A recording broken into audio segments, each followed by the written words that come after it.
Hello, welcome to the September 5th, 2025 Club Cubase livestream. My name is Greg Undo and I'm the host of the livestream today. If you have not attended a livestream before, how it works is you could simply ask the question, type the question in the live chat field, or you could send questions in advance to clubcubase@steinberg.de. We will try to get through all of the questions in chronological order as asked. We'll go for about 4 hours or until we run out of questions. If you don't see an immediate response to your question, we will go through them chronologically. So if we could avoid asking kind of the same input or the same questions repeatedly, that would be appreciated.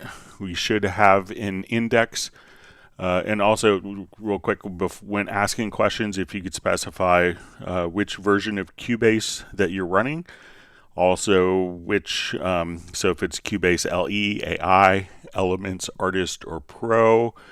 Also, if you could indicate what version number it is, so if it's 12, 13, or 14, and which operating system. That information is helpful. We should have an index of all of the topics that are covered in today's live stream pinned to the top of the comments field with timestamps. So you could refer to that and just easily navigate to particular sections. If you wanted to search for timestamps that have been utilized in previous live streams or topics that have been covered in previous live streams, you could go to cubaseindex.com. We want to thank Jan from Stockholm for creating a wonderful site. We have two people that serve as moderators, Jazz Dude and Agent K. They're not Steinberg employees. They just do it to make it for the benefit of the community. So we want to give special thanks to them. We'll also give an extra special thanks to Jazz Dude for his work with the unofficial Cubase Nation Discord, which is a wonderful service and wonderful resource of information that's beneficial to the Steinberg community. Once again, my name is Greg Undo. I work for Yamaha Corporation of America. I primarily focus on Steinberg products, and I'm the host today. I'm in the United States, just outside of Washington, D.C. area in Alexandria, Virginia. And if you're watching us live, please feel free to introduce yourself. And with that, we will go ahead and begin. All right, so we see from Watch Addicts 12 says, "Hi Greg, Mark Meter here in Little Rock, Arkansas. I bought Cubase Pro 14. I activated, but have not installed. It appears that whether via Cubase installer app or downloading from Steinberg, what I get is a .dmg file. My 2015 Mac will no longer open a .dmg file. This morning I got, is there any way to access the Cubase Pro 14 .package file so I can install my new software?" So I'm not aware of anything that would prevent your Mac from not opening a .dmg file. My Mac is newer than yours. I'll just take a quick look, see if I have a DMG file, but it's a standard Mac OS installation program file. So let me just see if I have one, but so most Mac installers, you could use .dmg files. Let me just see if I have one.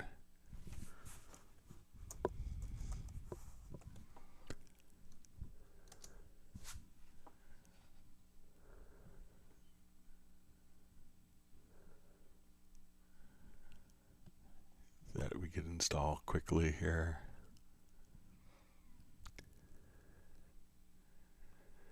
All right, so let's say, okay, we'll do our Discord. So we could, it's just going to allow you to drag.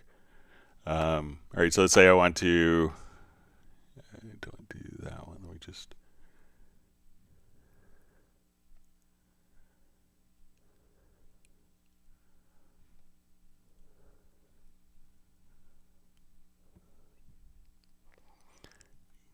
so if we want to come over here and just install, here's one Rust Desk. So, but you should be able to just do the DMG. I'll just do a quick search here. But make sure that you have the full file, and you may just have to also just Google one thing.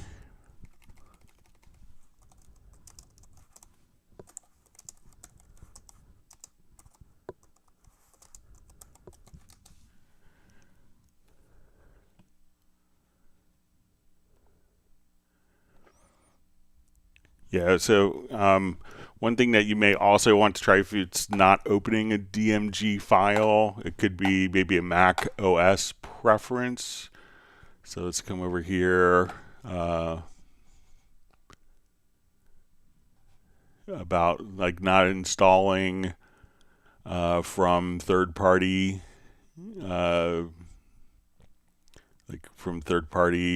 settings. So let's just come over here. It's usually just a quick preference that you may have to.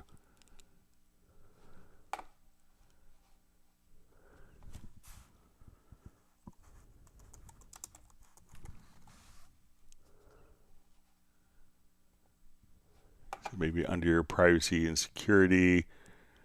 So it could be just something that's, let me see if I can find it. You know, so maybe it's under security, you'll see this allow applications from, and you can say instead of just App Store, and known developers. But I've never had a problem installing a DMG file on Macs for the last 20, 25 years. So I'm not sure if, you know, make sure that you have the full install. I've seen sometimes when people have maybe a corrupted download that they have issues with that, but it's a very standard, you know, installation file on Mac OS. Maybe if someone else has run into similar situations. All right, so we see Tim K joining you from Zeist in the Netherlands with his cat Buddy, who's waves a paw hello to my cat Steven, who's asleep on my office couch behind me, and to Stella, Mark Raven's dog, and other pets. All right, and Watch Addicts 12 is saying Catillion is in the chat to sleep by his keyboard. All right. All right, so we see from Watch Addicts 12, it says a different Mac, but same 2015 type. Every time you boot the computer and Steinberg 8-channel interface, Cubase opens with audio connections is not reconnected. Also, in the inspector opens as not as stereo out. I have to reset these two every session. How do I save these two settings? All right, so it says, sorry, it opens as left stereo, not stereo out. So let me know which audio interface that you have.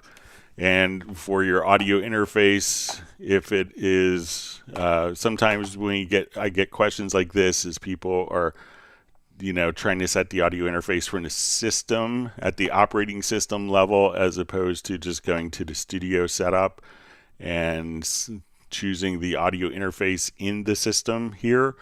And also let us know if you're operating, if your computer, if you start Cubase before the audio interface is connected to the computer itself, because it might have to see the audio interface for it. But if it sees the audio interface in the same you know, before, and nothing is really changed with the hardware, then you should be all set. But if you could let me know which audio interface you're utilizing, that would be helpful.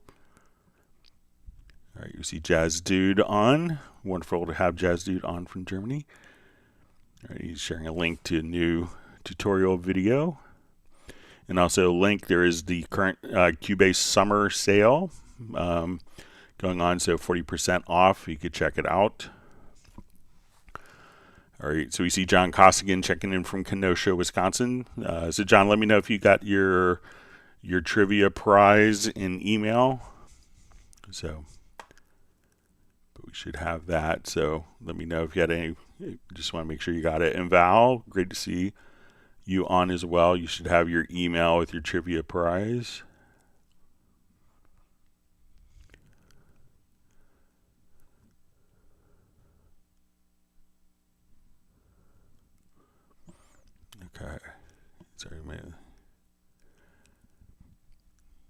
through comments. All right, we see Uno Memento from Finland. We see Soren checking in from Sweden.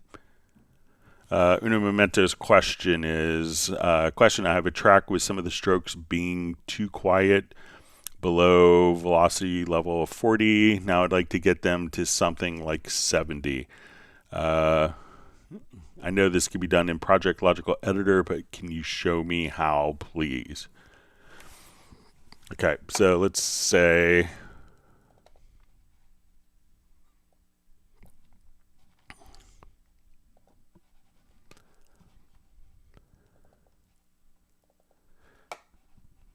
all right, so we'll come over here. Let's just put in, let's say we have hi-hats here. So I'm just going to put in a bunch of hi-hats, and let's say like every other one is a little too soft for the particular sample library that we're using. Okay, so you can see that when we look at these velocities, we'll see that these velocities will roughly be 27 for the first one, 22, so 25, so they're all like below 40. So let's say we want to take every note that has a velocity level below 40 and like double its value. So, you know, there's a couple of different approaches. We could add a specific number. So let's go to the logical editor. We'll come over here. We're going to choose to transform. Make this just a little smaller. And we're going to say, we're going to transform, and we'll just say, I think we could just choose velocity is less than 40. So we're going to come right over here.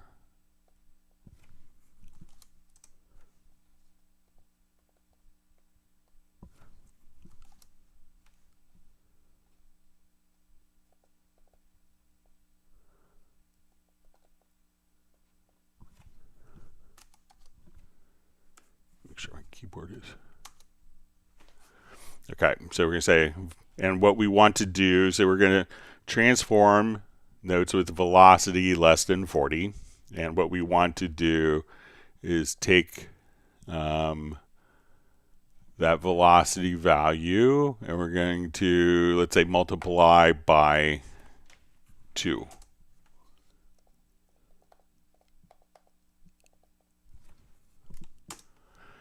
Okay, so now every one of these notes, if I did this right, we can now just increase the notes below 40. Now, if we didn't want to multiply, so let's say if I just want to add, so what we could do, we could say, okay, I want to take all these and add a value of 50. So I'm going to take, if the note was 20, it's going to go to 70. If it was 25, it will go to 75.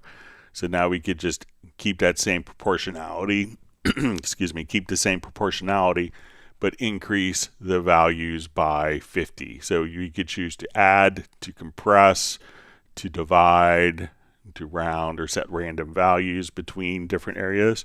So again, we want to, for our action, we're going to transform velocities less than 40, and then we could choose to add a value, 20 at a time, 50, or you could just say multiply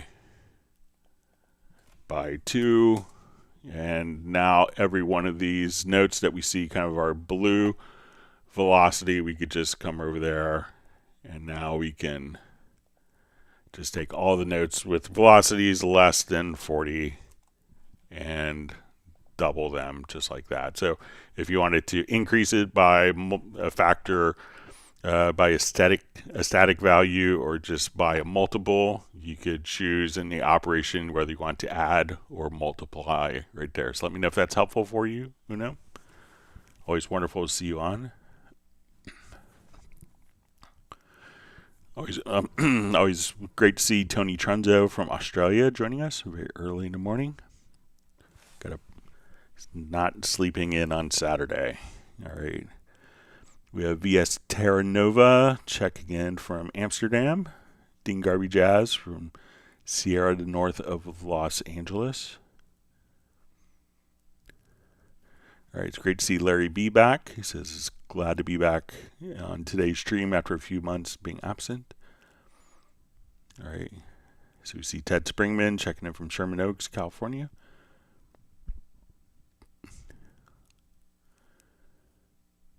All right, and we see Jan from Cubase Index, who's always wonderful to see Jan on. All right, so we see Bratman Studios. It's calm, collected with Cheerios in hand, ready to get my Cubase on. Hello to the Cubase family. Happy weekend. All right, we see Jan from Cubase Index giving kudos to Jazz Dude for the unofficial Cubase Nation Discord. All right, Rebel asks, when will Cubase 15 come out? So usually it comes out when it's ready. Steinberg generally with Cubase doesn't do like pre-announcements.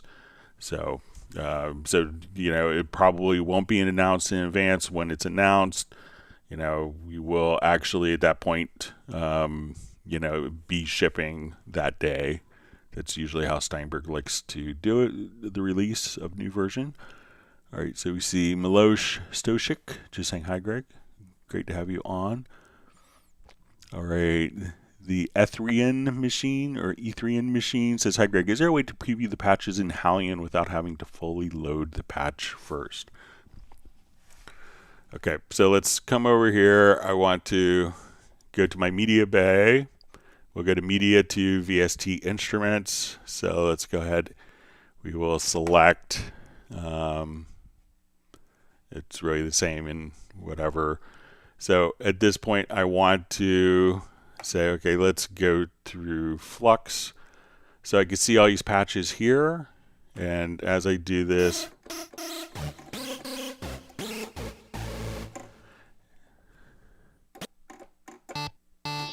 so I could audition all of my patches, and I could just use the up-down keys on my key.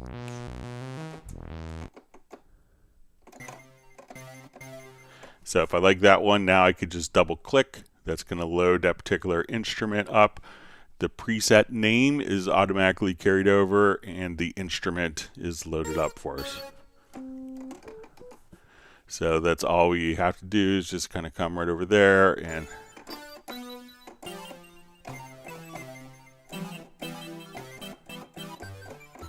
so again, just go to MediaBay first without loading the instrument. You'll see your VST instruments. So let's say, okay, I want to go through Retrologue presets. So now I want to come over here and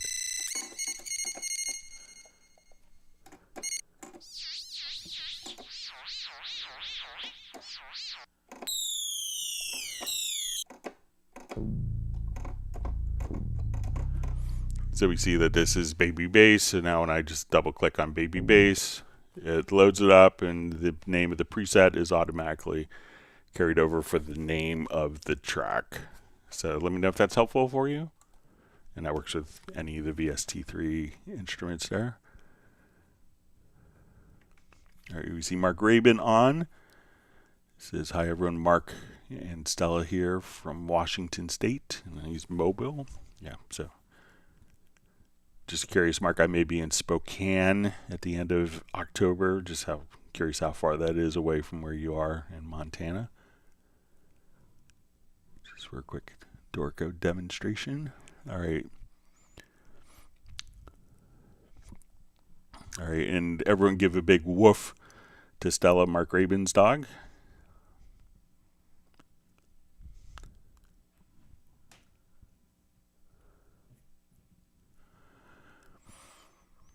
All right, so DJ Flex has a question, says, hi, I have samples in my file browser. I recently purchased a sample pack, all WAV files. They show up in the destination, but when I try to open them in a file browser, I can't see the samples. Any idea? So, make sure, so when you say, in in the file browser. So, you know, if I wanted to come over here, so if the file browser is from the MediaBay, so let's say I'm just going to navigate home and I get to the file browser here, and you know, we could actually kind of choose, so let me just choose a particular folder here. So let's say, okay, let's go to like my projects folder here. All right, and then if we select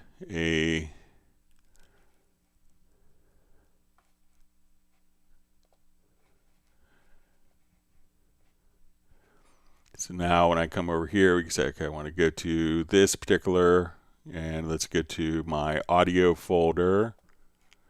All right, so I could come over, and then I could see, let me just find,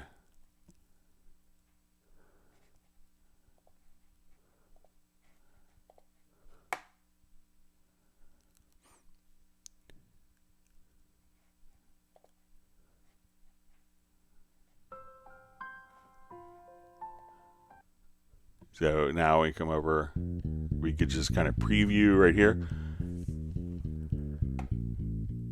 And make sure that when you're doing this, that, you know, because you could have like all sorts of different filters, like, you know, when you're here. So, you know, make sure, like, you know, if you wanted to add to favorites, but, you know, here it's going to see, you know, any file on your particular system and be able to kind of just preview that. So let me know if you're doing it from the file browser, but that should be able to navigate anywhere in your computer. So if you could let me know that, DJ Flex.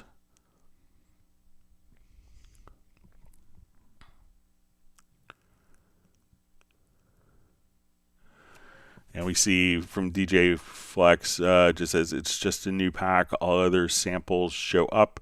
You know, make sure it's not compressed. You know, sometimes when you get a sample pack, you may kind of get a preview of uncompressed files, but it's still like a zip file. And make sure that it's actually unzipped. You know, if you kind of right click on the folder, just see if you could, you know, choose extract all or decompress. All right, so you see from Jazz Dude, just says, isn't DMG just a kind of ISO which mounts to the desktop, and there you start. It's via installer, later eject it. The old times like CD or DVD as an install source. That's how it's always kind of been for me, and you'll get asked. But I don't think that there's, you know, let me know. You said your computer is like a 2015 if there was a change, but make sure that, you know, you have the permissions within kind of your operating system so it doesn't limit you to only installing software from the Apple Store.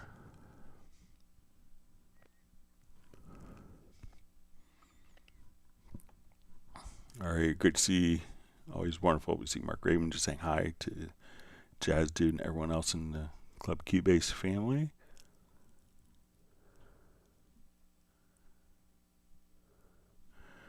All right, so we see Jazz Dude has received his trivia prize. So sorry it took a while, but glad he got it.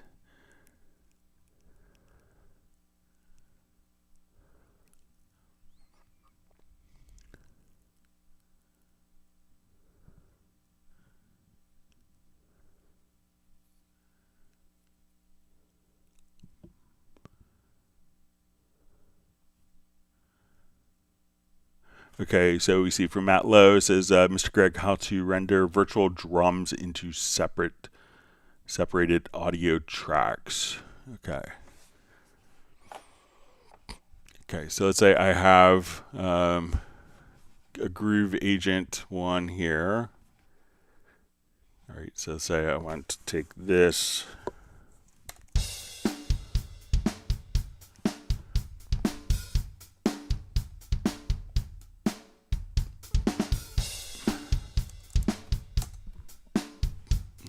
All right, so now what you have to do is make sure that your different drums are being routed to different outputs within its own mixer. So in Groove Agent, if I was doing like an acoustic agent, I could go to the mixer here and say I want my kick to go out of output 2, my snare to go out of output 3.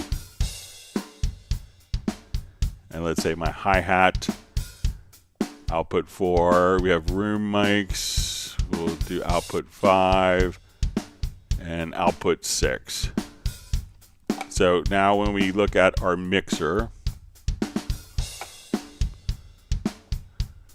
we can see that we're going to have all these extra channels. We see it on our project window. So now when we look at the mixer, we'll see kick, snare. So these are all going to just my kick.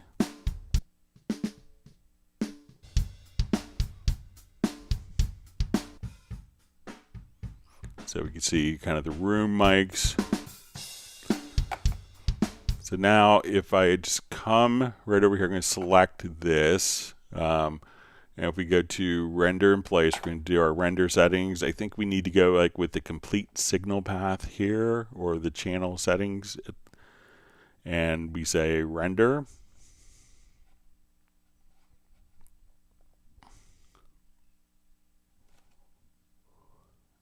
Let me just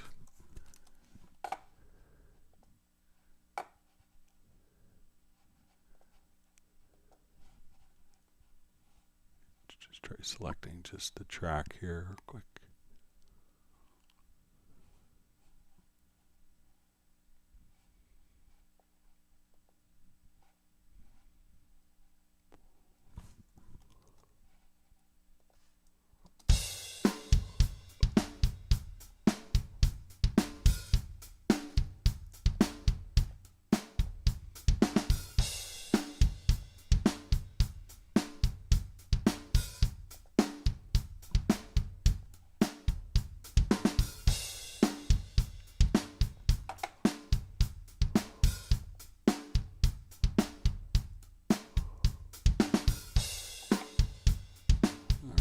Usually just kind of rendering it.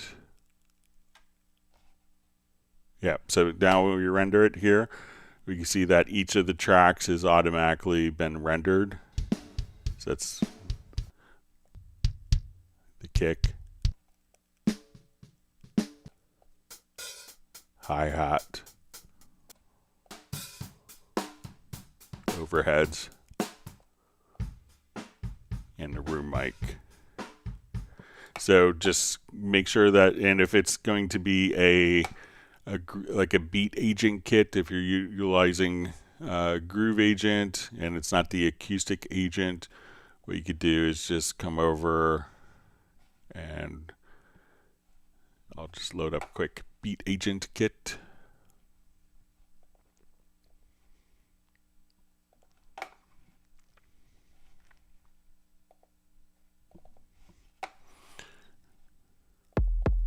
So if we were kind of doing this, I would go select the particular pad and then we could see like the 32 stereo outputs that we could route. So every instance of Groove Agent, you could now have up to 32 stereo outs. So you can say, okay, kick is going out of bus 1, output 2 could be my snare. And then when you do a render in place, it's automatically going to be rendered out individually because it kind of follows, the render in place will follow the routing within the instrument itself. So let me know if that's helpful for you.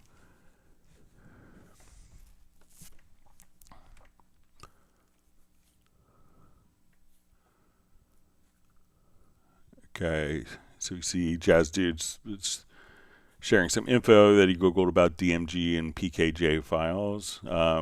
It says, sorry, Greg, my Mac is running Monterey. I'm using Cubase Pro 13 until I figure out how to install 13 and package files. Wonderful for me. About a year ago, my Mac stopped processing .dmg files. My repair guy said, need a new motherboard. So I don't think that the motherboard should have any impact on being able to open DMG files. If you want to send me an email at clubcubase@steinberg.de, I'd be happy to kind of take a quick look at remotely at your system if you want me to. All right, so wonderful to see Michael Teams checking in from Weatherford, Texas. Says, howdy, Greg and Cubase Nation. It's Friday. So, Michael, you should have an email with your trivia prize. Let me know if you got it. All right.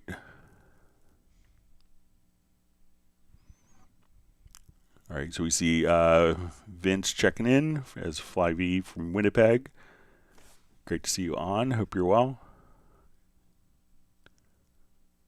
Hope you had a great birthday last weekend. All right, Jazz Dude has received 1 gallon of chocolate chip supreme ice cream. All right, so we see from the E3N machine, says, thanks, Greg. Cheers from SoCal. All right. All right, Jazz Dude's giving a big woof, but in German. So I just wondered if dogs from different countries couldn't communicate because of the language barriers.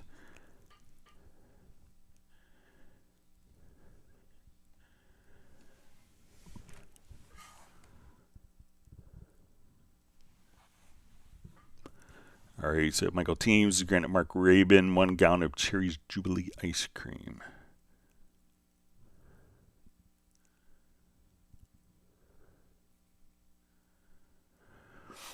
All right, so you see from DJ Flex, says when I select one specific folder, the sounds won't show up. So, one, make sure that the sounds are, check like the bit depth to see if they're MP3s or if they're, another compressed audio file format that's not natively read by most DAWs. So even if it was like an AC4 file or, make sure that they are standard WAV files. And if you want to send me like a screenshot of what it looks like in your Finder or Explorer, I'd be happy to take a look at it. And you could email me that at clubcubase@steinberg.de. All right, so we have M. Carlson just saying hello from Sundsvall, Sweden. Thanks for joining us today in the live stream.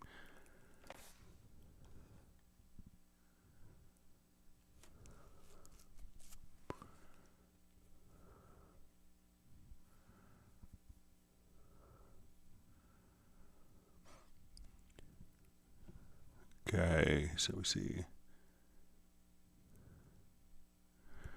So we see from FlyV, he just says, my mapping for controlling frequency on my motherboard has no mapping anymore. I'm wondering what happened. So if it's like a MIDI remote, so, if you have like a MIDI remote, let me just activate mine here quickly.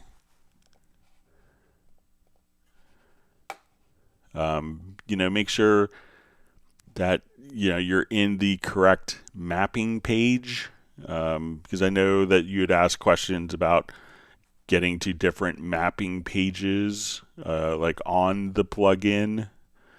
So like if I know we discussed like to jump between the different mapping pages, where if we have like on the frequency EQ plugin, so once we open it up, make sure, you could see if you're doing it via, MIDI remote via like focus quick controls, you could open up your quick control settings here and see when you, so I'll just kind of switch this mapping page over to my focus quick controls.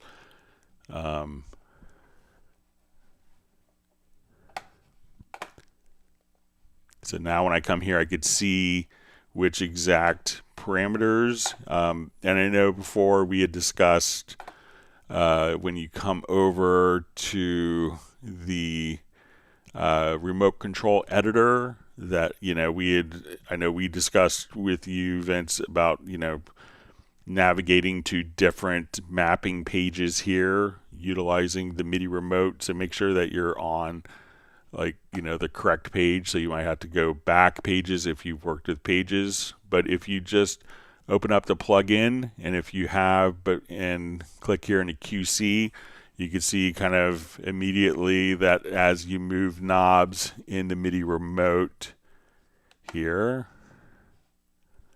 that it's automatically controlling my different parameters in the plugin, so we can establish that, you know, that we have, and also make sure that, you know, your plugin is, if it's utilizing the focus quick controls, that it is the active window, because if I select a different track and it's not the active window, my MIDI remote controls won't work. So if when I move knob 1 here, that becomes the active window, but if I select the track, it's going to adjust a different parameter. When this is the active window, it's going to adjust a parameter on the plugin.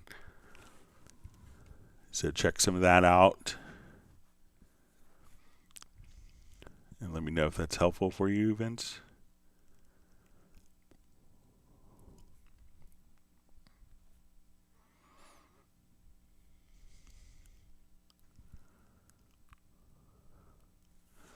All right, we see John Costigan saying hello or howdy to Michael Teams and Mark Rabin.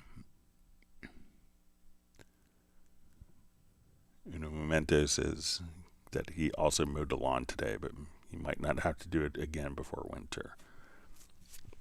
Yes, I usually have to go to about November. When I was a kid, it seemed like we could stop around Labor Day, maybe one more.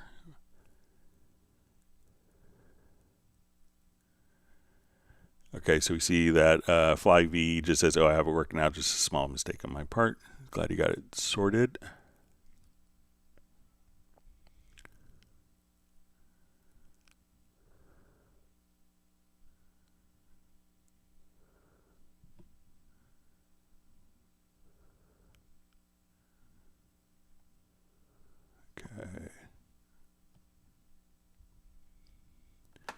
Okay, so you see from DJ Flex, just says it's unzipped.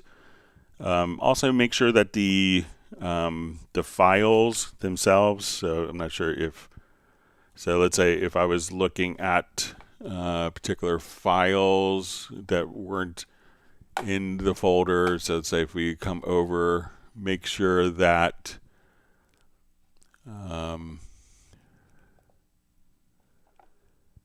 you know, when you go to, let's say, all of the files here, you know, make sure if you go to like properties or get info, depending on your operating system, make sure that none of the files are locked or just write protected. Just close all these, sorry. So check just to make sure that none of the files are write protected or locked. And check if you could figure out, like, you know, also check to see if you're able to just, if you go to import audio file and go directly to the folder where it's going, if the files will import in the Cubase or it's just not being seen by like the MediaBay. Also, make sure when everything with the MediaBay to check is if you're here, if we open up the MediaBay, go to this particular folder on your computer and say, okay, I want to go to my documents and I want to go directly to this particular project, and make sure that that particular folder is checked, so that when you come over here, that MediaBay knows to look in this particular folder. So if it's not showing up, it could be that maybe you just have to tell MediaBay to look into that particular folder, and when you do that, you could just say rescan disk and it will kind of go through there. So if it's not seeing it in MediaBay, make sure that that particular folder is active for MediaBay to search. And when it's active and MediaBay is kind of told to look in it, you'll see like a little checkbox. So check that that folder in MediaBay has a checkbox as well. Okay, Uno Memento wants people to whack the like button. All right. See John Costigan just says, we made a week, 1 gallon of butter pecan ice cream for you.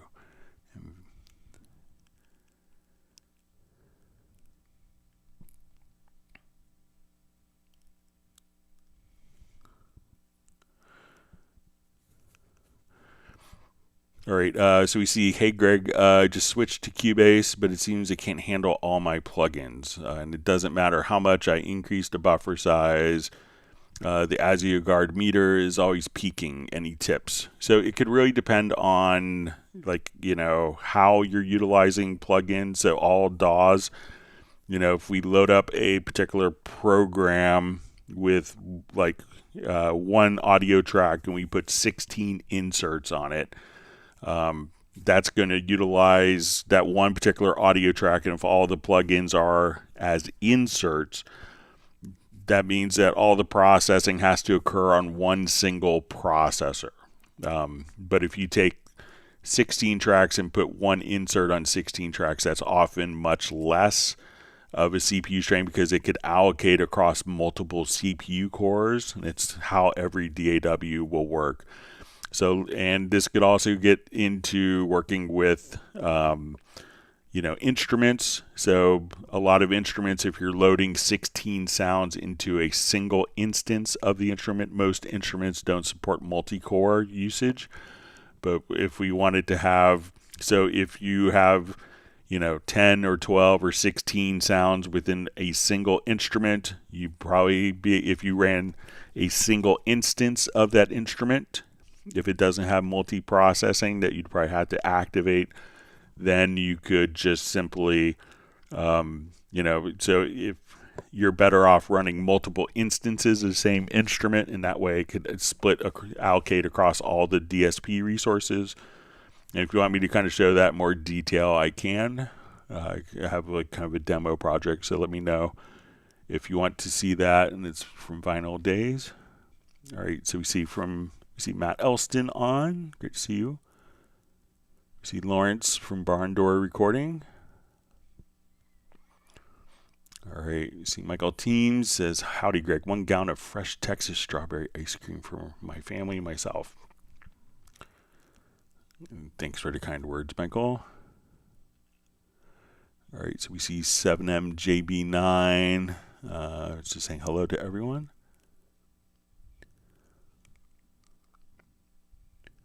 And just from Germany.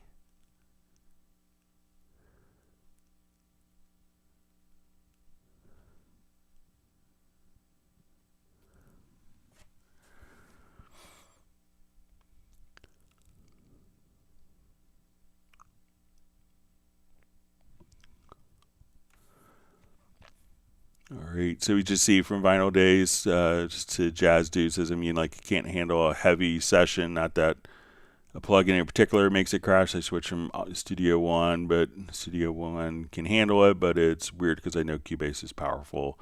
So I think, Cubase still has kind of the best optimizations, especially on Mac OS. But if you have like a quick video or something like that, and, I'd be happy to kind of take a look at it if you're able to capture something, or if you want to send a project, I could try it on my systems. I have Mac and PC. So, all right, Ted Springman saying hello.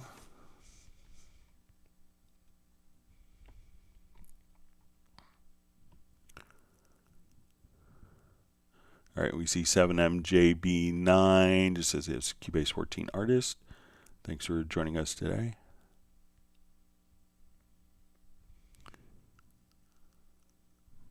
Okay, so we see from Michael Teams, he got his code today. Says thank you to myself and the Cubase team. Glad you got it.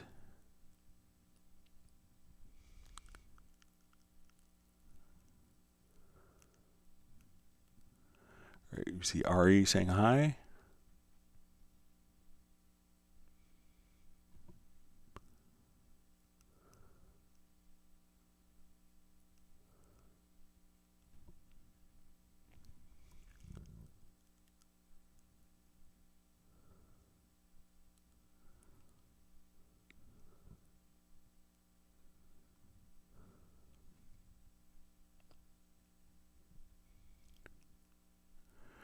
All right, and we also see from Vinyl Days, so I'm not sure if you're able to share any specs on your particular system, like if you're on a Mac or PC, that information could be helpful.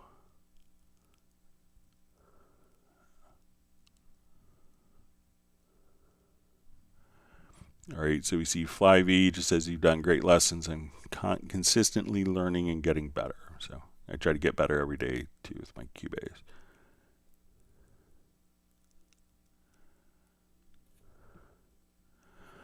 All right, so Sumit Kumar Sakalani just says, is there any MIDI script available for a roll on XPS 30? Let me just see if that's...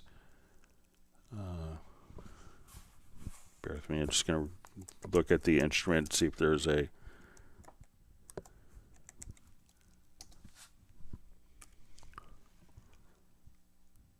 So I'm not sure if it's an XP30.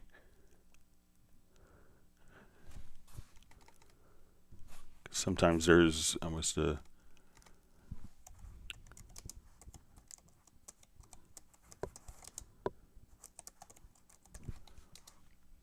It's like the XP80 is kind of like a 1080.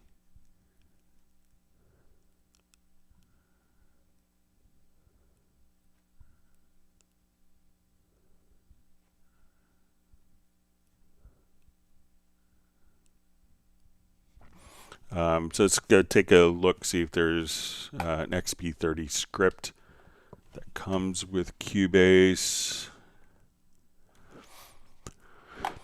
And it's not necessarily important to have the script. I mean, it could be convenient, but you could always make your own script. So we'll come over here to the MIDI device manager and let's install device.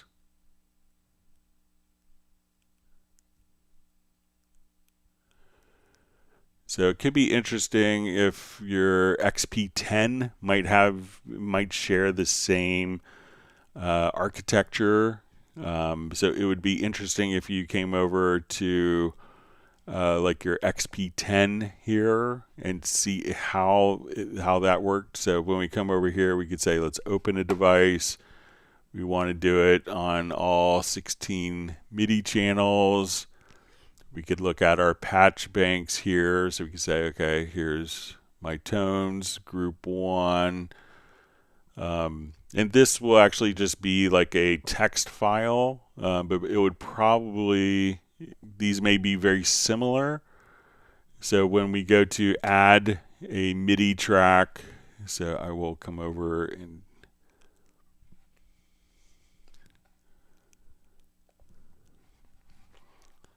so now when I come over, we can say, okay, I want to add a MIDI track and we want to send this out.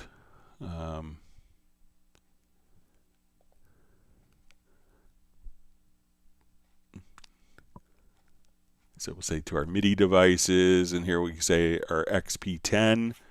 And now when we do this, we could just kind of see all of the different presets. So see if these presets, a lot of times the keyboards may share kind of the same presets, but they actually, as they work, they may offer a different keyboard or different number of keys, but the preset sounds may be the same kind of internal architecture. So you could see if that is doing it right there. But not one specifically for XP30, but you could obviously use Cubase without a patch name script.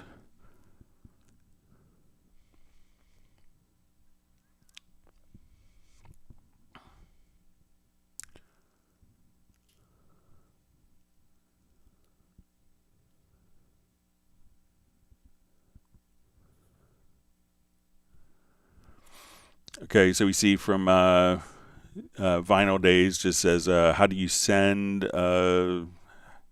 you the Cubase session? So you could send it to me at clubcubase@steinberg.de.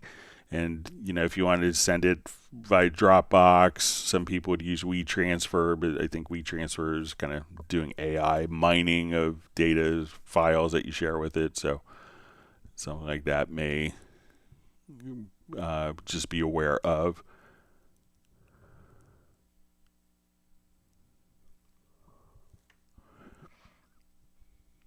Okay, so we see from Steve Green, says, hi Greg, when I open VaryAudio on an event in the lower window and I play the transport bar lines, but there is no volume.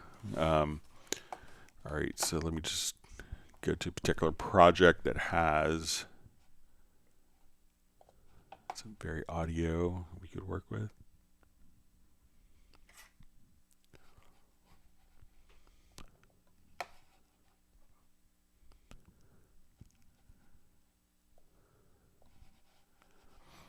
All right.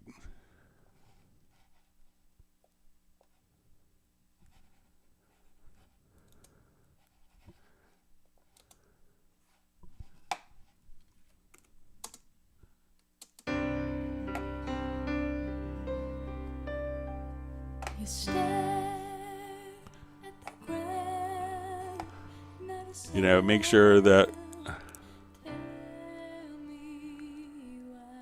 right, so you could. So usually, if you're kind of, let's see, if you close VaryAudio, do you still hear it? So if you just go to your mixer, you can see that now when I go double click to go to VaryAudio, we still hear it here. Now, sometimes if you are moving elements and you don't hear, it could be that you need to have the acoustic feedback turned on, and this audio, so if you don't have that on, but it just says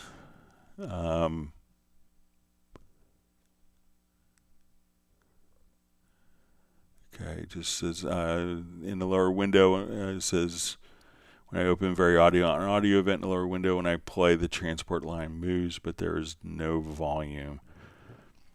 So is it, Steve, if you could let me know if you have volume, without the VaryAudio open, but generally, it should, always just kind of play back the audio, when we go to preview a sound or move sounds and we want to hear the preview at that point, that could get routed through the control room. But let me know, Steve, if while you're playing, if it's sounding until you go into VaryAudio, also kind of check the solo behavior here. So see if you have this soloed, and there's different where you could choose to solo all clips or solo follows clip editing mode. So let me know if it's set to be soloed there as well. That'd be helpful.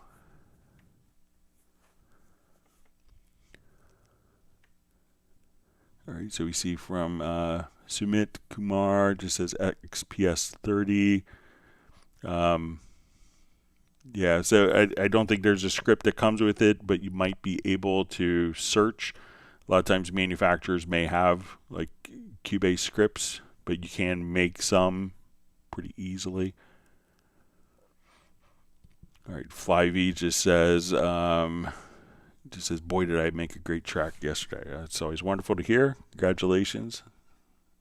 All right, I just see a quick comment in German, so I'm just going to send it to my Google Translate here. Bear with me just.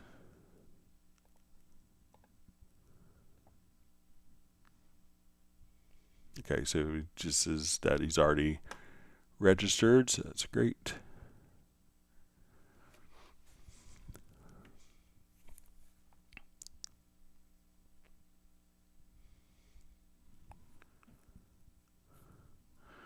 All right, so we see from Keir Dixon, says, hi Greg, lost episode, notes had V drums in Hit V drums into VSTI Groove Agent as example. Very low sensitivity, tried usual suspects. Internal, external to raise MIDI sensitivity, stubborn, please show how, reshow solution. All right, so let's say, so the one thing that you could always do if you're, going in and, working with MIDI drums, there's usually always going to be a velocity curve on the drum set itself.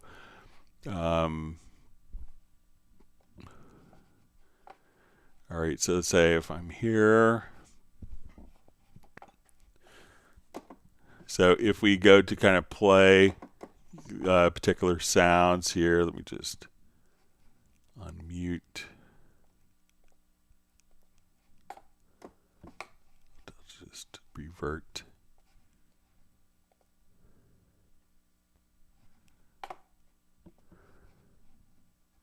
All right.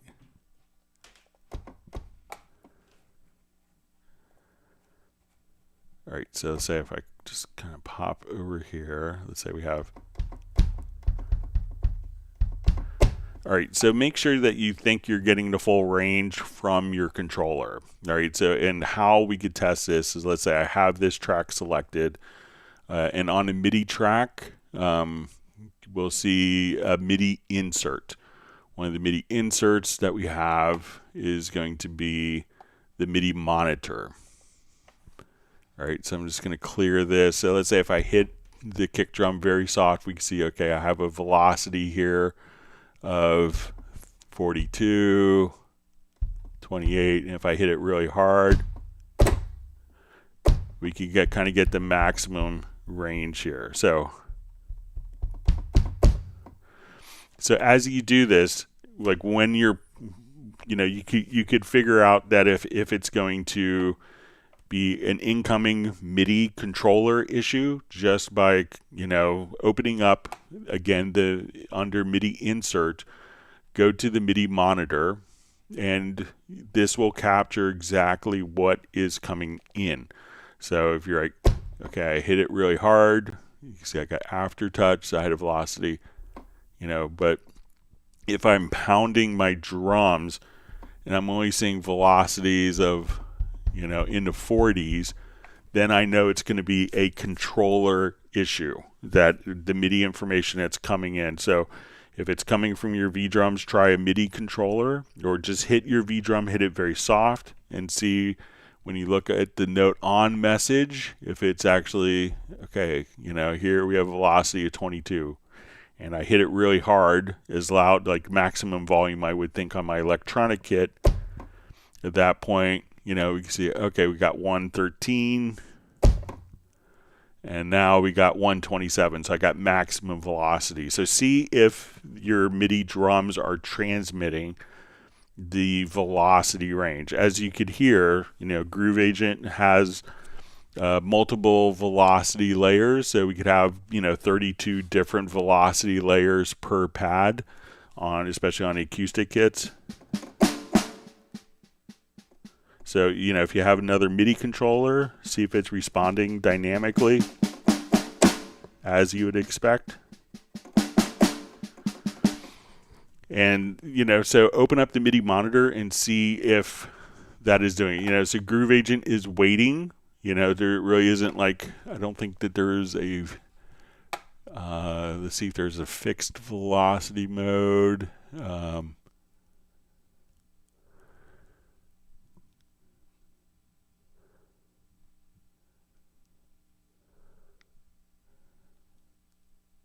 Yeah, so, it could be that it's, within Groove Agent, you could also just see, if you go to this icon, there's a fixed velocity. So regardless of if I hit it very hard or soft.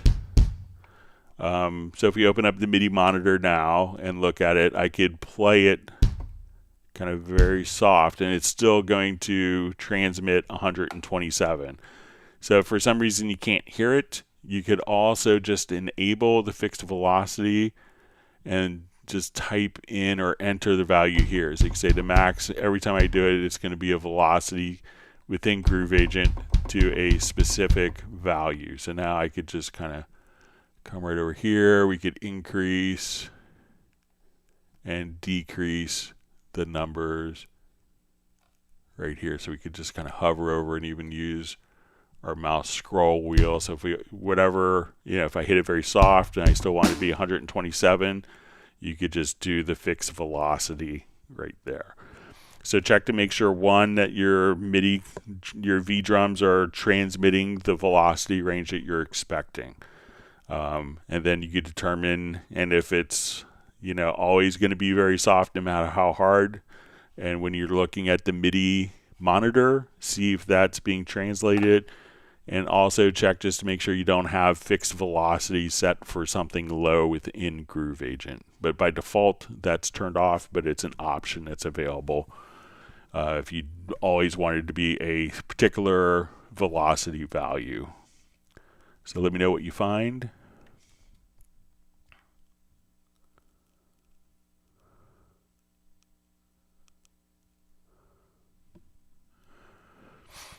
All right, Rashab Saxena says, can you show us how to do per note glide on a chord in Cubase note expression? Means sliding one note while the other stays still, MPE style. So actually, yeah, before MPE was a thing, Steinberg came out with this in Cubase 6.5, I believe. So let's just come over.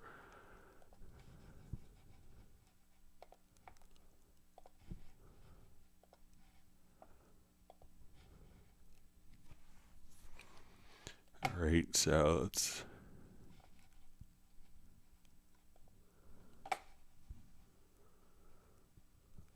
All right, and there's, like in Retrologue, a whole MPE preset, so.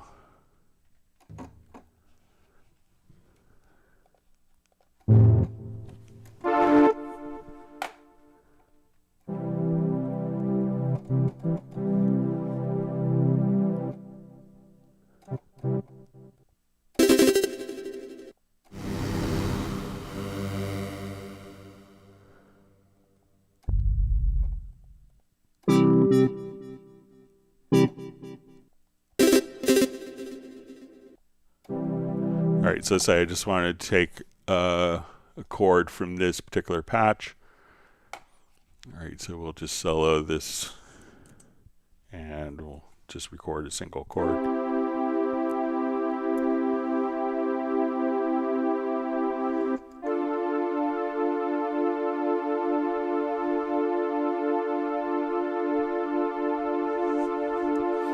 All right, so we have two basic chords. So we're going to go into our MIDI editor. We'll just double click to go into the part. And there is a little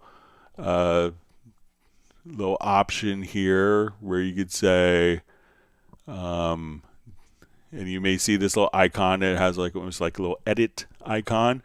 And as we click here, we could say double click opens note expression editor. So now when we double click, the default behavior, since I think Cubase 12 was when you double clicked, at that point the note would disappear.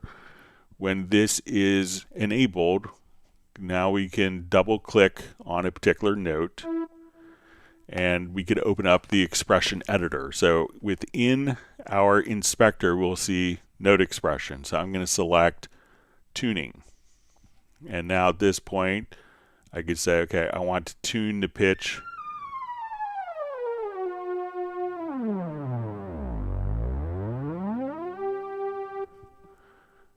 So now when we go to listen, and we could choose to actually, see the note expression data. So when we come over here, now we'll just listen to this chord.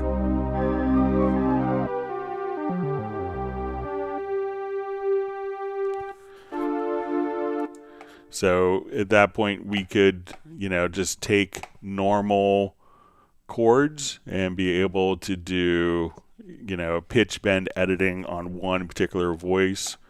And let's say we'll just choose a different patch here. So let's say we'll do like,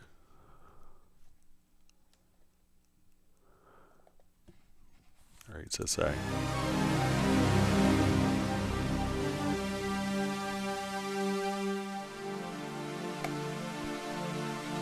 So we can say, okay, I want this note, this low note, and we could adjust kind of the volume of this note without affecting. So if I want this note to kind of fade in volume, fade out.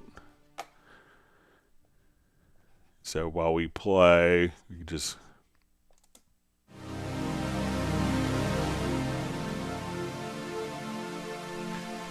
but this way we could have kind of the individual note expressions. So, you know, if I wanted to come here, let's adjust the cutoff on one particular note. So let's say if I'll just elongate. So let's say I'll just draw in 2 notes here.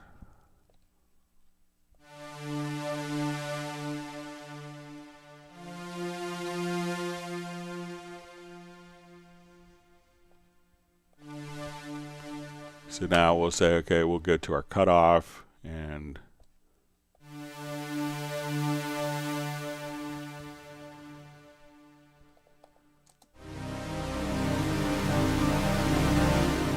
I'll just kill those notes there. Now I have chord track on. Let me mute the chord track.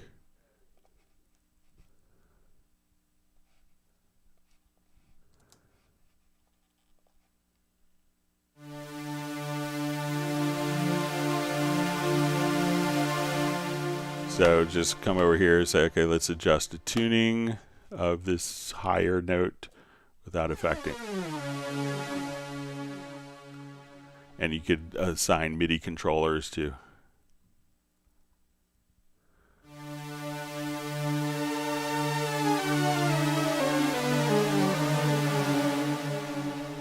So you could do stuff like that. So make sure, one, that you know you have, if you don't see that little icon, there's going to be a show note expression data when you right click, and make sure that you see that. And again, it looks like a little E.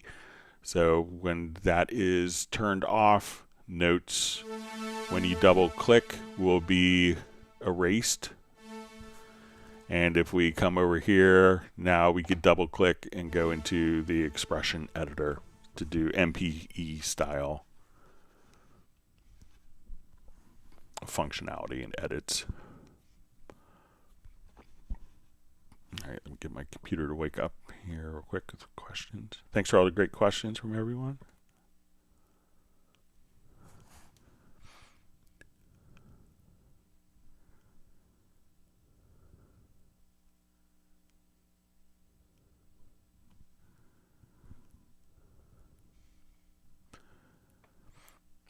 Okay,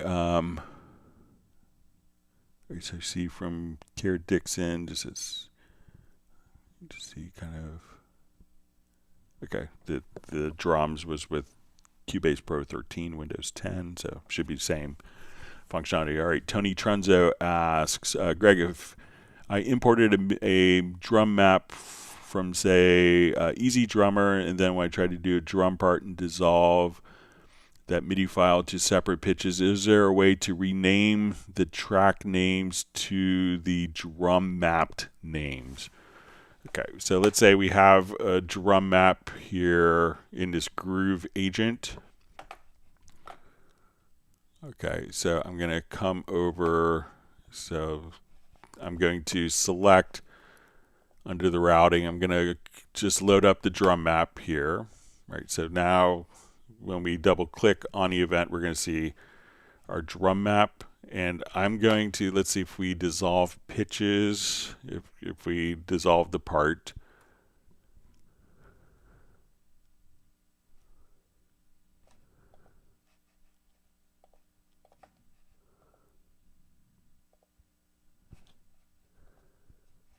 Okay, so I'm going to say dissolve part. Now let's separate the pitches. So I will come over here, let's process. All right, so when you do this, you may notice that you have kind of the instrument name. Now what you can do with this is if you have like a project logical editor, so we can see, you know, and it just kind of gives you an idea, okay, it's going to be Groove Agent SE01 kick. So let's say I want to get rid of Groove Agent SE. I could go to the project logical editor, and you could have presets for this as well. So let's get to the project logical editor so we don't want to have to do this every single time. Do this, and we're going to transform, and we're going to say our container type is track, and what we want, and we're going to, or we could probably even just say name here.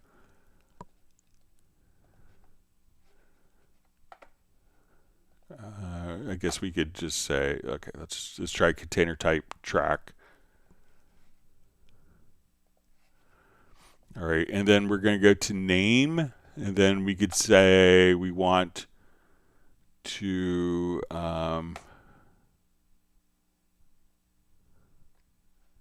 replace, and we'll say Groove Agent SE. Make sure I spelled that right. And we're going to replace it with, all right, so let's see if we do this. All right, let's see, let's just remove. Okay, let's replace search string. So we'll say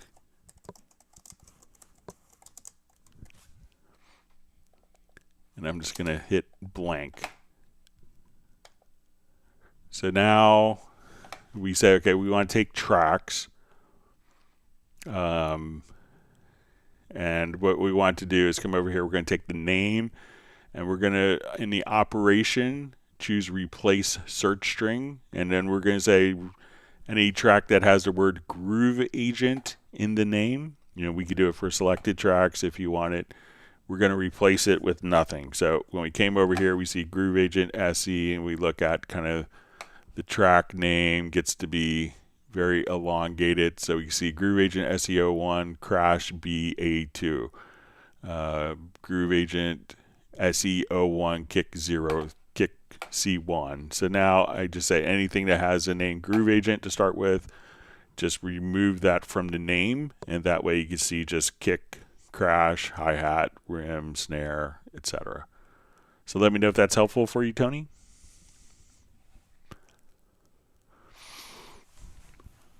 Great.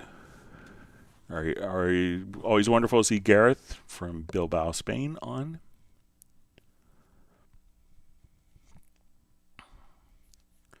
All right, so we see from Sumit Kumar Sakalani, just says, thank you, sir. You're welcome. All right, Tim Weinheimer says, hello, Greg. Hope all is well. Happy Friday, everyone. I recorded some vocals, and they sound really nasally. What area of Steinberg's vocal chain plugin will help with that, making it not so nasally? So probably, you know, you could probably, you know, accentuate and make stuff sound nasally or less nasally with EQ. So let's say if we want, let's say if I want to make this vocal sound nasally, and we could think of kind of doing the opposite with it. So let's come over, and I'll just run this through like a vocal chain here. So I'm going to make this quick stereo track. So let's come over to our vocal chain.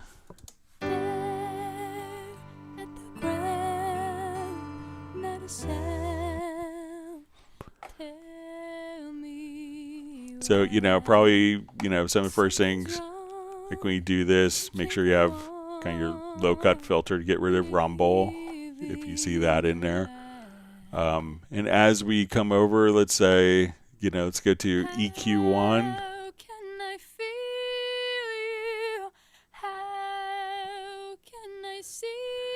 And as you do this also, let's say this is a bit nasally. You know, if you go to like the dynamic filter, so what you could do is just kind of come over here and just say, you know, what we could do at this point is just say, so once you kind of find kind of like the annoying frequency, what you're able to do here is just to apply compression. So instead of like an EQ, you could actually just kind of come over and say, okay, we want to say, okay, let's adjust kind of our dynamic filters, and you could do side chains on it, but you know, EQ is always a very easy.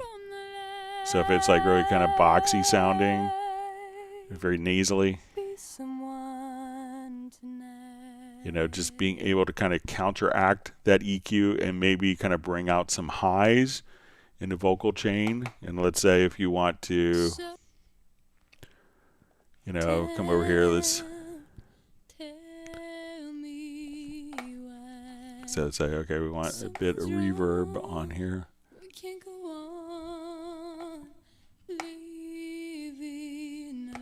But really, like EQ and dynamic filters will probably be your friend and kind of alleviating kind of a nasal sounding vocal. Yeah. Sometimes good mic position and stuff like that also helps. But if you're mixing someone else, you know, sometimes you don't have the benefit of saying, you know, move a little bit off mic this way or whatever. All right, so we see from Kara Dixon just says, thank you, Greg. Excellent. Welcome.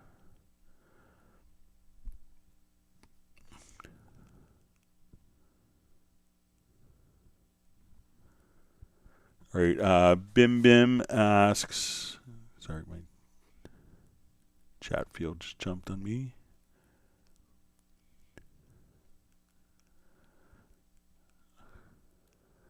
All right, asked, hi Greg, can we customize the video quality when exporting the video? Thank you. So there's kind of two ways when we do like an export video. Let me just open up a project that has some video in it.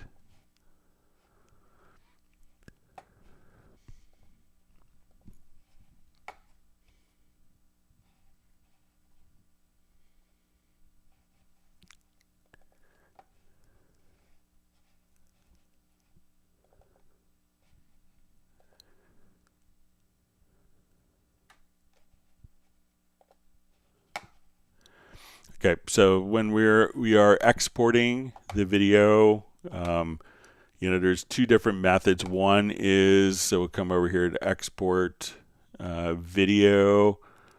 So there's one that will kind of do render a new video file. So this will probably be a larger file than most people want, but it's going to be a highly accurate file. But another method is just to take the existing file. Like sometimes you may get a video file that's compressed, and you want to be able to just take that same exact video file with the same codec and replace the audio in the video. So you have two different options. One is to render an entirely new video, and the other is to replace the audio in the existing video. So that will give you kind of two options, but there isn't any additional settings for smaller file size here. A lot of people will just use Handbrake or DaVinci Resolve just to do a quick conversion, or VLC Media Player as well. But that gives you kind of the two different options that you have within Cubase.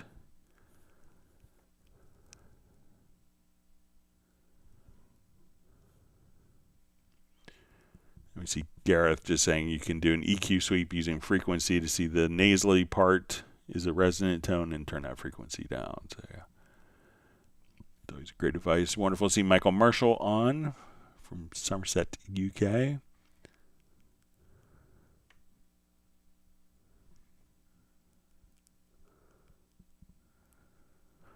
All right, so Endry asks, any news about the Cubase 15? So I'm sure that people at Steinberg are working on it, and it'll be announced probably the same day it's released.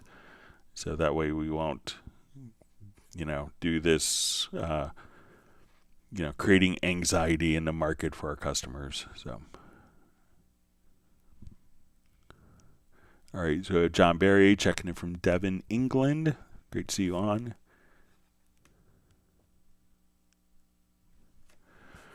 All right, Andrews just says, I already think Cubase has all the instruments and tools needed for making a lot of music. You just have to learn the tools. Yeah. I think that's always, a great way to approach things, that you have such amazing tools and capabilities, but, you watch a YouTube video and you want that one particular tool that solved a problem for someone else because you may run into that problem. But there's a lot of stuff that we could do. All right.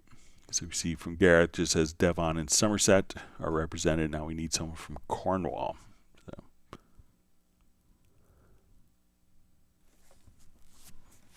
I have a friend that's like Duchess of Cornwall or something like that. All right. So we see a lot of Retrologue action on the new Hot Mess release. Says Jazz Dude says he used 2 Retrologues to replicate the Legends 6 oscillator with 8.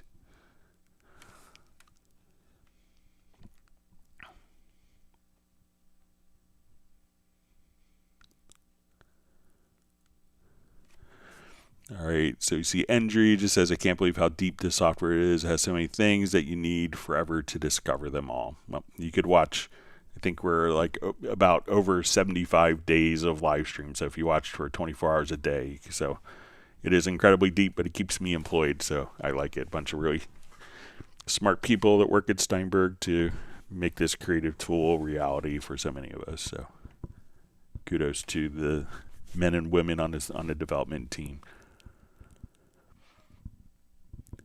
And all the product planning and quality assurance.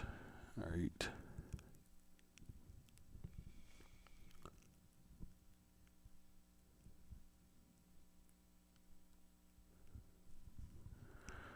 All right, so Rishab Saxena says, cool, but even with MPE per note glide curves in Cubase aren't straight. Breakpoints keep appearing like automation. Any plan for smoothless direct editing? So it's just got to image bend just how I drew in. So let's say if I come here to this note,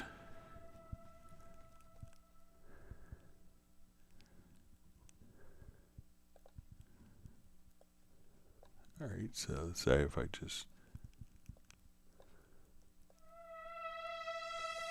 so, and if you actually just kind of recorded it in, you could also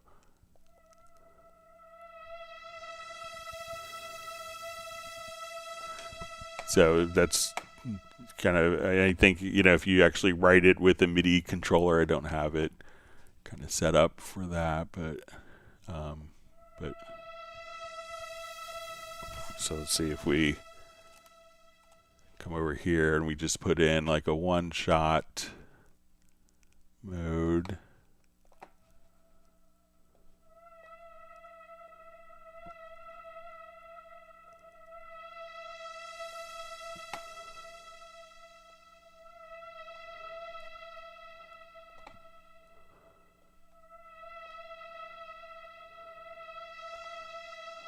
I think that we could tilt, compress, and expand. So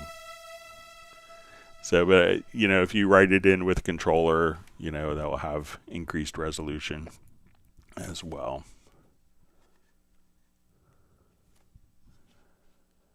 You see, Gareth says, always dissolve part into fresh tap water. That's good advice.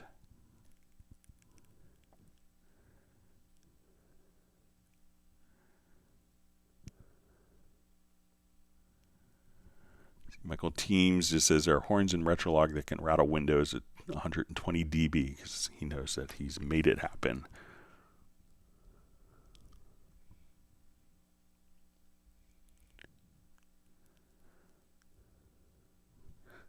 Gareth is saying that Michael Teams caused an earthquake in New Zealand. So we're trying to keep that quiet, Gareth.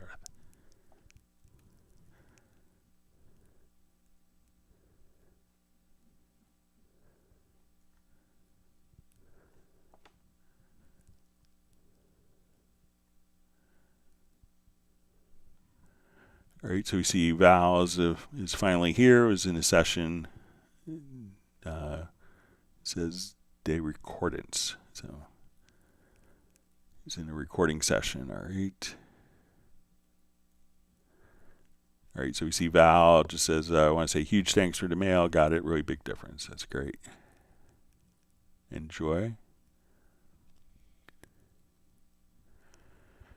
All right, so we see from, I think it's maybe Saw and Ox. Don't know if I should switch from Ableton to Cubase. A bit in a struggle. So I think it's a great choice for so many, for so many different types of work. Whereas I think maybe other DAWs might kind of have a proclivity, or kind of push you into working in the same manner.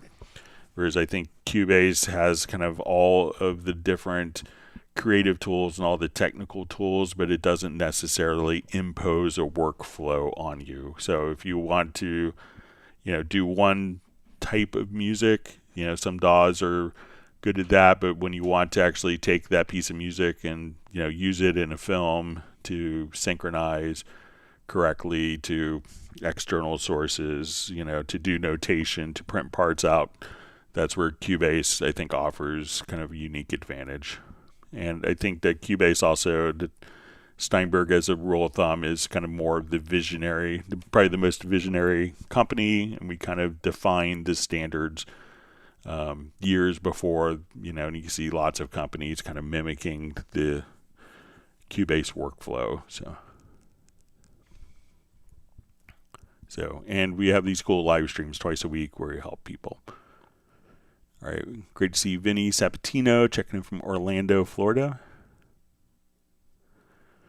All right, so we see it says if I have Cubase, how many devices can I download it? So you could run 3 licenses at a time, and you could remotely activate and deactivate computers as well. But it could be licensed on 3 different machines.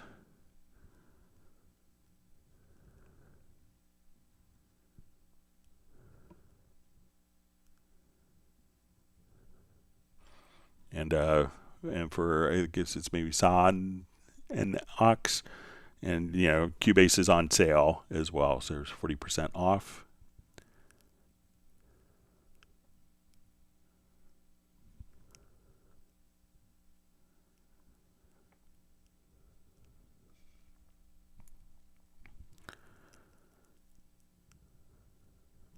All right, so we see from Ted Springman, says a friend from back east, is Cubase curious and is overdue for a new computer upgrade? What cost effective computer / Steinberg interface would you recommend? So, definitely check out like the UR, how many inputs and outputs they need.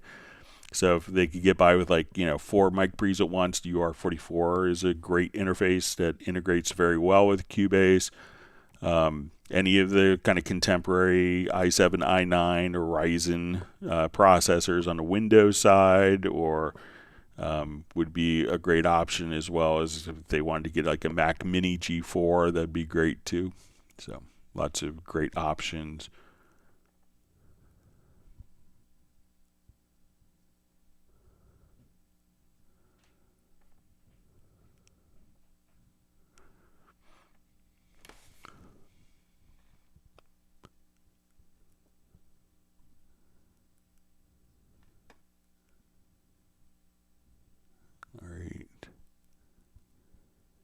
So we just see Timothy just saying Cubase rocks, man. Nothing like Cubase. Yeah. All right, wonderful to see Tiago joining from Brazil.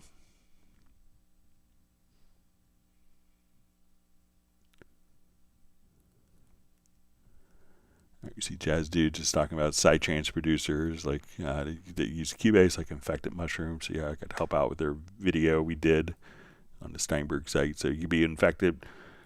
So I remember we did 2, it was kind of interesting, we did 2 Steinberg Spotlight interviews, and one of them was, one day followed by the next day, so it was Ian Kirkpatrick, and, does a lot of the Dua Lipa stuff, and the next day we did Hans Zimmer, so probably stuff like that you can't necessarily do with other programs.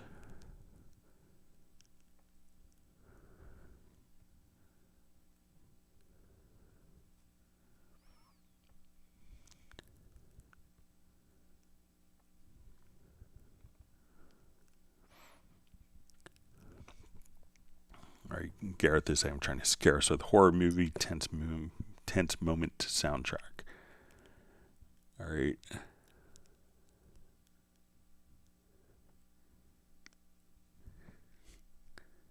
All right, Rishab Saxena just says Cubase is the father of all dolls, no doubt, but the per note glide feature needs much smoother, feels much smoother in Ableton Bitwig. Appreciate if you take a look how to handle it.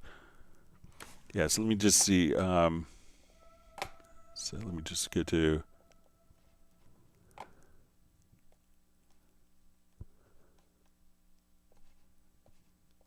Yeah, so you could just use the line tool as well. So as soon as you come over here, you don't have to, you're not limited to just the particular, so you have all these different shapes. So if you want to draw in like even a straight line, you could just come here and draw straight linear lines, or if you wanted to do different shapes here, you say, okay, I want a parabola, or I want to. So now we could just kind of come right over here and draw a parabola, so you don't have to kind of freeform draw. So let me know if that is helpful for your shop. Remember, Steinberg invented that, is another thing. Doing that for about 15 years.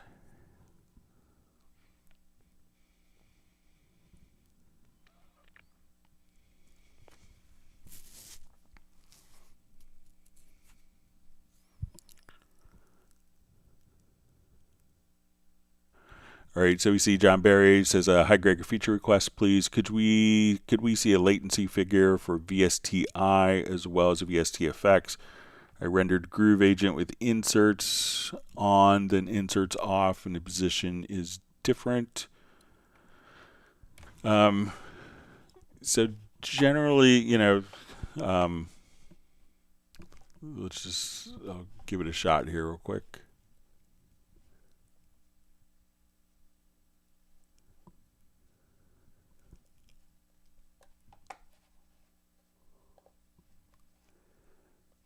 So I'm not sure if it's the. All right, let me just revert.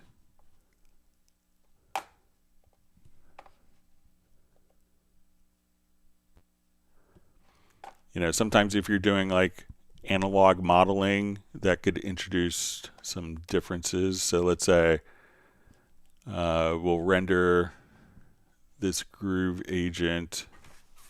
Let me just come here.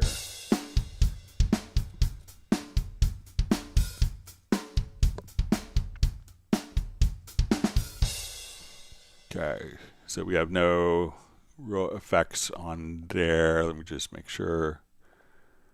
Go to, I guess there's gonna be some, I'll add some effects on there. So let's render in place. But sometimes if you're doing like analog modeling, it's kind of the non-linearities can be different every time depending upon plugins. All right, so let me just do our channel settings. All right.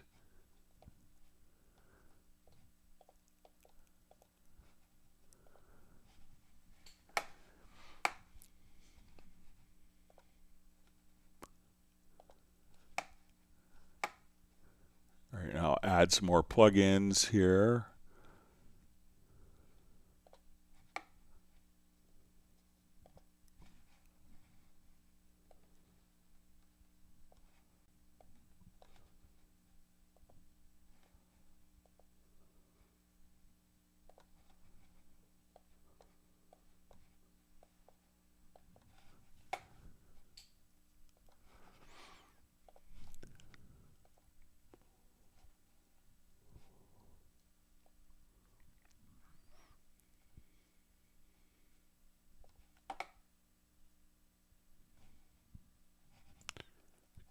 So let's play these two.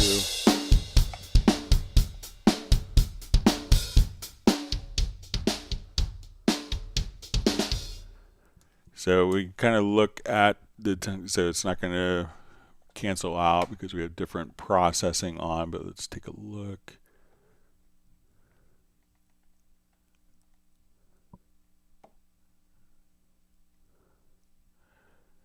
So even kind of looking at waveforms here, seems like they're pretty,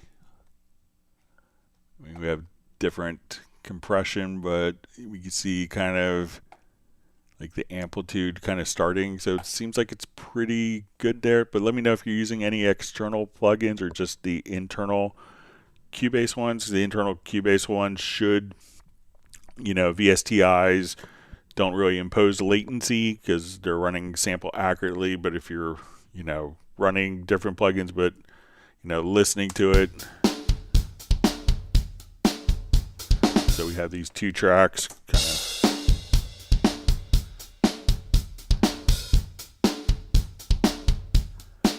And we're going to look at the meters here. And we have different dynamics, different processing, but you don't hear any flamming or anything like that that would perhaps indicate that there is latency issues with the processing.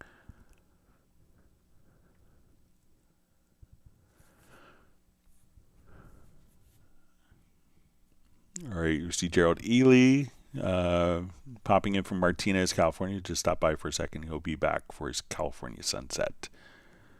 Hope you're well, Gerald. Thanks for popping in.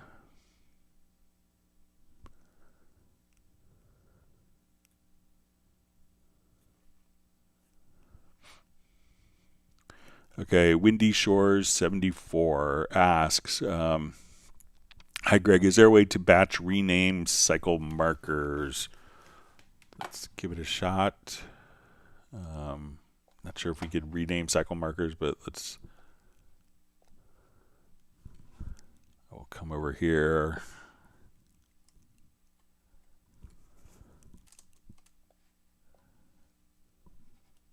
We could just create a marker track here. Sorry.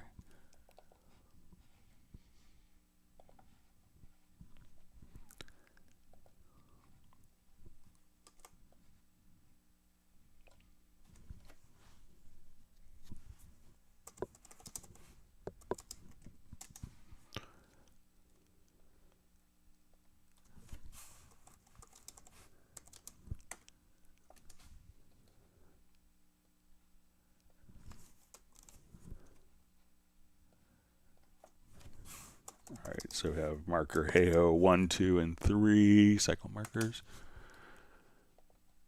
All right, so let's see if maybe we can do the project logical editor.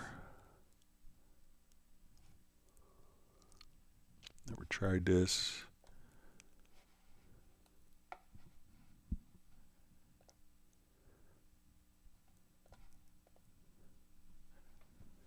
So let's say media type equals marker.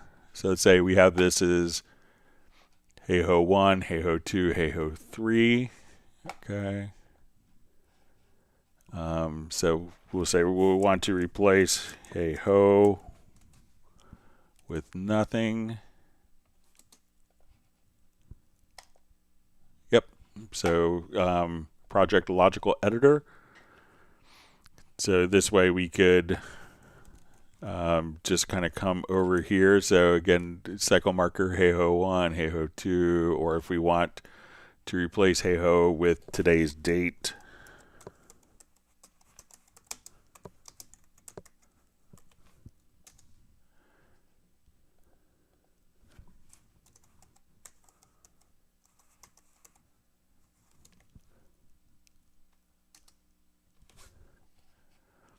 So we see our marker, hey-ho 1, hey-ho 2, hey-ho 3. Now it'll be September 5th 1, September 5th 2, September 5th 3. So we could rename the markers there as well. Let me know if that's helpful.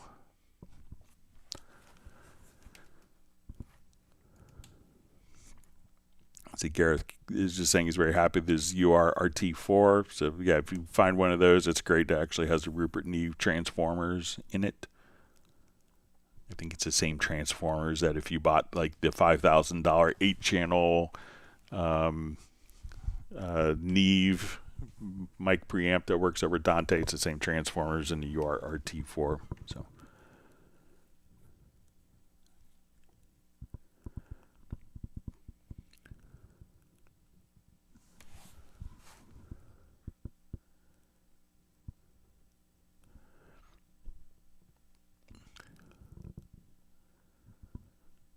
All right. See, Gareth has just mentioned FX modulation options are great new features in 14. And Miller Brown says, hi, Greg and Cubase. It's a lovely sunny day in Pennsylvania. Hope everyone's doing well and feeling the joy of life. I think that's a great comment. All right, so Rashab Saxena just says, yeah, that line tool is what I need. Thanks. Jazz Dude just says, these people steal everything from Cubase and pretend they invented it. Yeah. I remember sitting through a Logic demo once, and where the Logic rep, and who I knew and was friends with, went on to tell the crowd that they invented VST, which is kind of funny. So,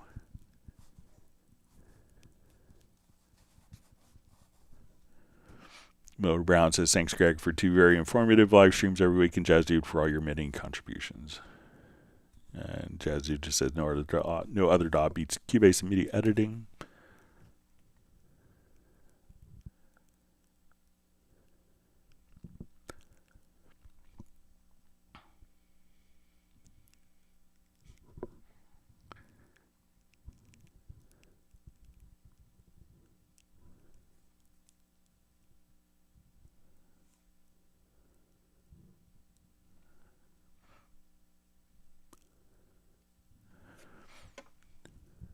All right, so Tiago just says, hey, Greg, is there a specific channel where I can watch SpectralLayers tutorials?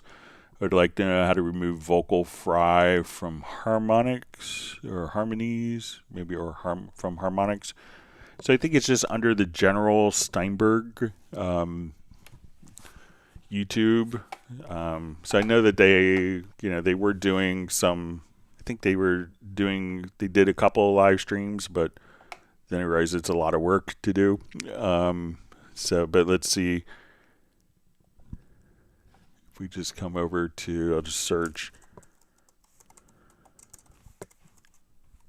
Just kill my caps lock. Sorry.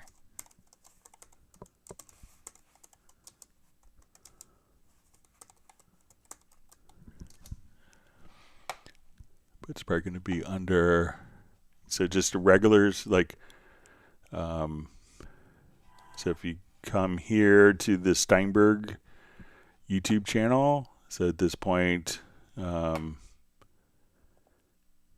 if we come over here, you can see kind of like a whole range of SpectralLayers tutorials here. So this is within kind of a playlist. So you can see, so like, it's kind of broken down.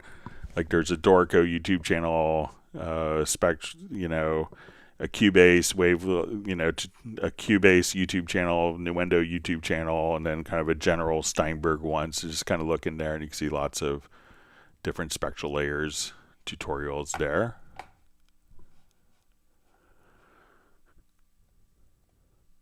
And if you have a file that you want to send me, I'd be happy to kind of take a stab at it and show it on a future live stream for you, Tiago.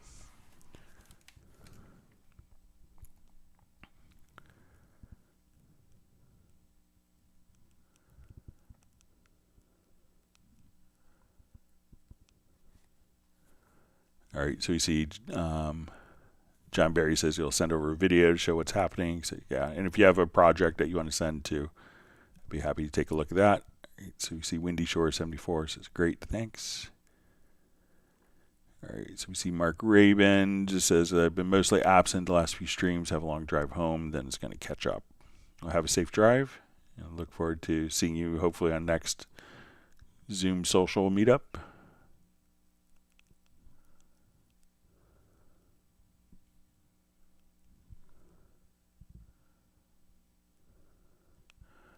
All right, so we see Alexander just saying hello to everyone. Great to see you on. Hope you're well.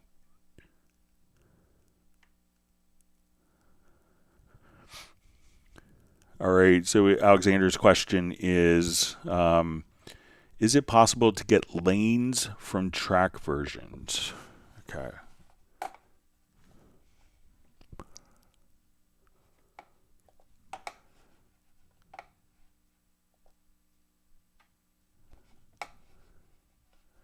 Okay, so let's say I have lanes here, and if we go to the project menu and we go track versions, I'm going to create versions from lanes.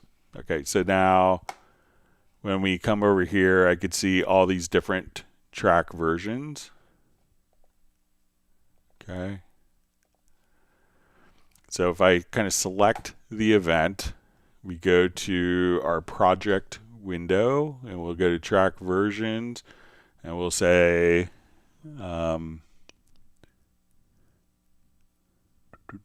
make sure I'm doing this right. Find a question. To get lanes from the track version. So we just again go to project to track versions and then we will say create lanes from versions. So now my alternate track versions are now converted back into lanes. So again, project menu, track versions. So we could take track versions or lanes to versions, versions back to lanes. So we could kind of go back and forth pretty easily that way. So let me know if that's helpful for you. It's great to see you on, Alexander.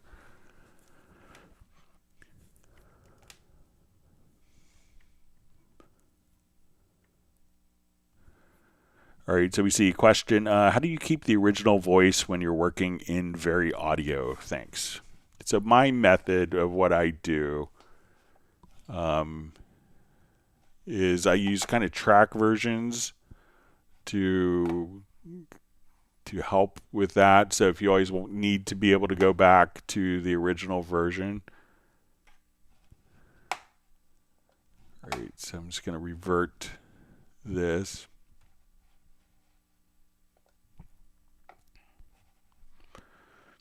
Okay, so right now I'm going to just come over here. All right, so we have this. I'm going to duplicate the version. And then on my duplicate version, I'm going to just come over here to bounce selection. Okay, now this is a completely different audio file. We'll call this original.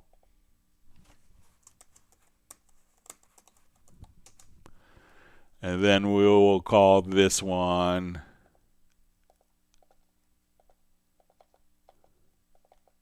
VaryAudio. Okay, so let's say I'm now going through here. Let's do our analysis. All right, so as soon as we come over here, let's just do some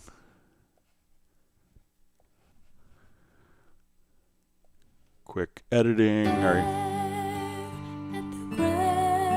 So let's say I just want to move this note up. All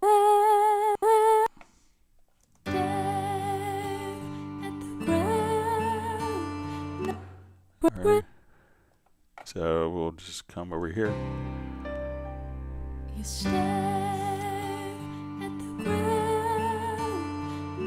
And maybe I want to we'll just kind of merge those together there. All right, and I want this to stretch out a little longer. And let's make this end short.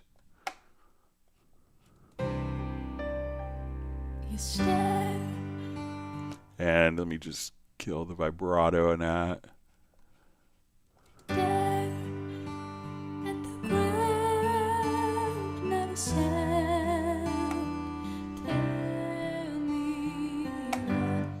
All right, so I'm making all these changes here. So let's say, okay, listen again.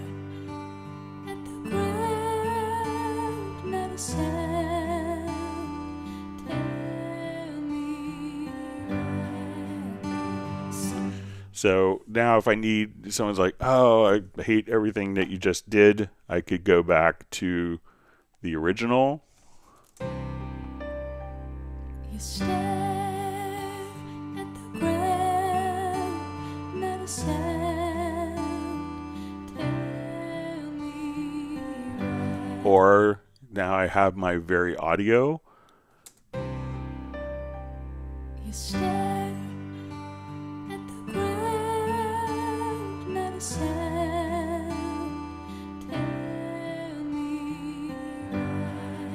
So that way I could always immediately, just by switching track versions, go to the original file for comparison and come over here and go to the original and go to my VaryAudio file, and that way I could always have like a safety copy if I wanted to restart, or someone's like, I swear it was better before you started doing all the tuning. Go, oh, here's the original, here's the VaryAudio edits, and you could quickly toggle back and forth between those. So again, I duplicate the file, I duplicate the track version, and then I bounce selection to create a new audio file so that the original file will always remain perfectly intact, and you don't have to worry about any other, going back to the original files and the integrity of the original vocal file. So.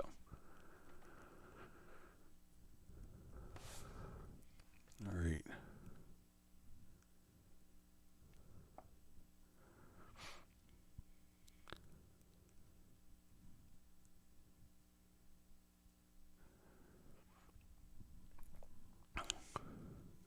All right, so we see Michael Teams says, howdy, Greg. Let's go back to the beginning and talk about gain staging vocals. I don't really have a mic connected up.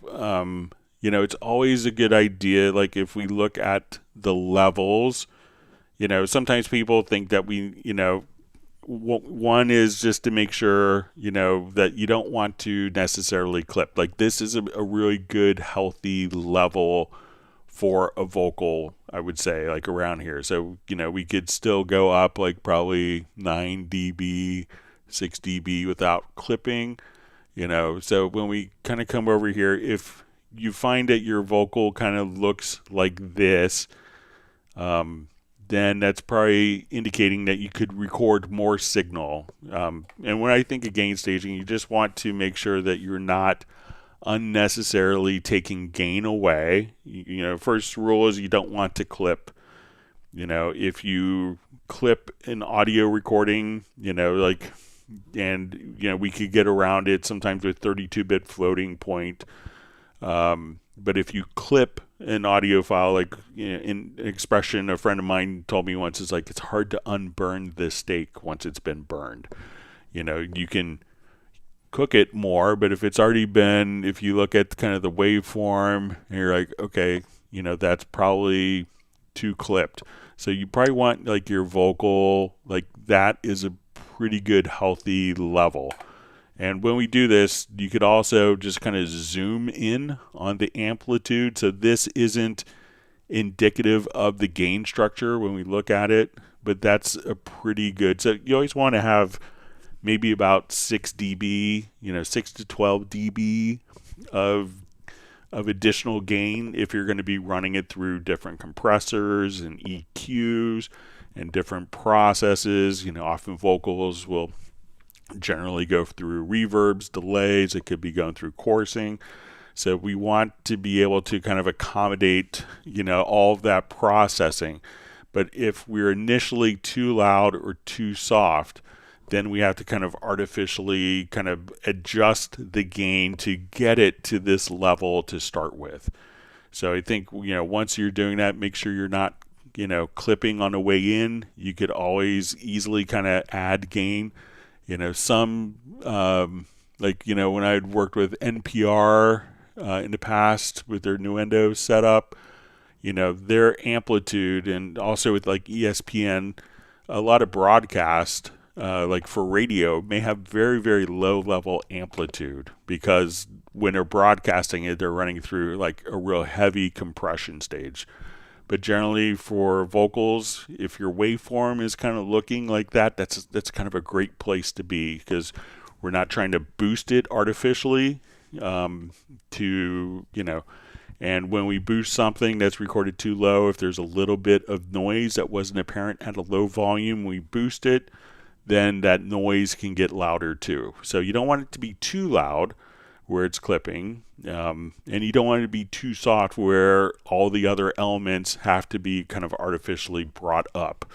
But that's like a pretty good level to kind of shoot for, I would say, like right around there. So let me know if that's helpful for you, Michael. So we see Mark Rabin just says, I so appreciate you, Greg, and Jazz, and the family. Stella does too, and says hi. So, all right.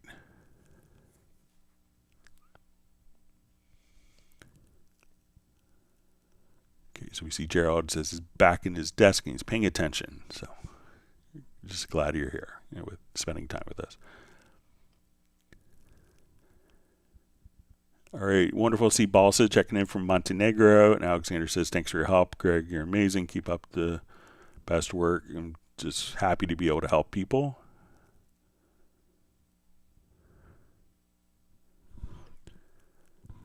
All right, so we just see Gareth and probably what I just showed a couple minutes ago. So they developed the habit of always creating a new audio file, Vox, before doing anything intensive audio editing or ARA work on it. So I think it's a good thing to do, and especially if you have many vocals and many times when we're doing vocals, it may be like a whole series of little bits of punch-ins on phrases. So you may have a vocal that kind of, when it's pieced together, may kind of look like this. And if we're doing VaryAudio and these are all different takes that are comped, we would have to almost do like a separate VaryAudio for each one. And that's when kind of creating a duplicate version and bouncing and doing the bounce selection would be just kind of like a great workflow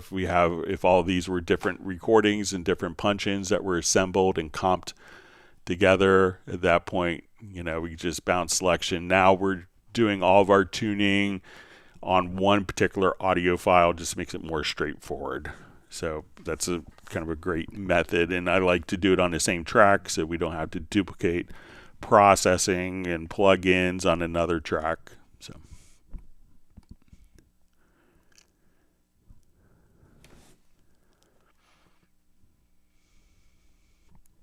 all right, we see that Uno Momento in Finland is 22 degrees, nice fall weather. All right, you see Tiago just says, thanks, Greg.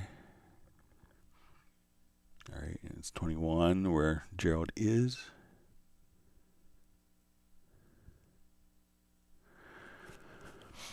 All right, Alexander's question is, Greg, can you please remind how to reset VaryAudio pitch to the original? All right, so let's say I did all of my bad VaryAudio editing in this version here. All right, so I'll just undo my cuts. All right, so when we come over here, we can see that we have our VaryAudio. So, we've done all sorts of bad VaryAudio, and I want to just go back to where we were.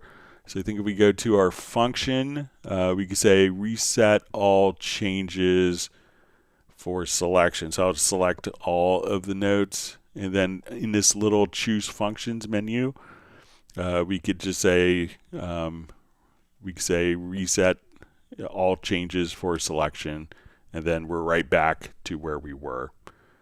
So just right here, you could reset reset all changes. I guess you could just, so if I come here, let's say I moved all my different parts around here. We could just say So I could just kind of select all the parts, and then we could say reset all changes for selection, and you'll be back to right where you started with. So if you went down kind of a rabbit hole where you got too obsessive about and have with your edits trying to fix every single thing and realize that, you know, what made the vocal special is some of the little nuances, you could go back to the original just by going into the functions options right there. All right. All right, so we see Gareth is going to prep for dinner and come back in a bit.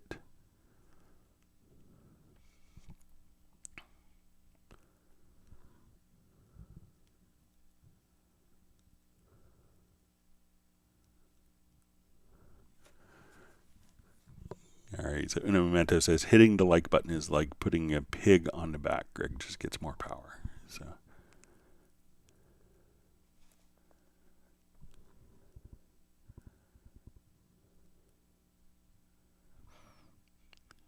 All right.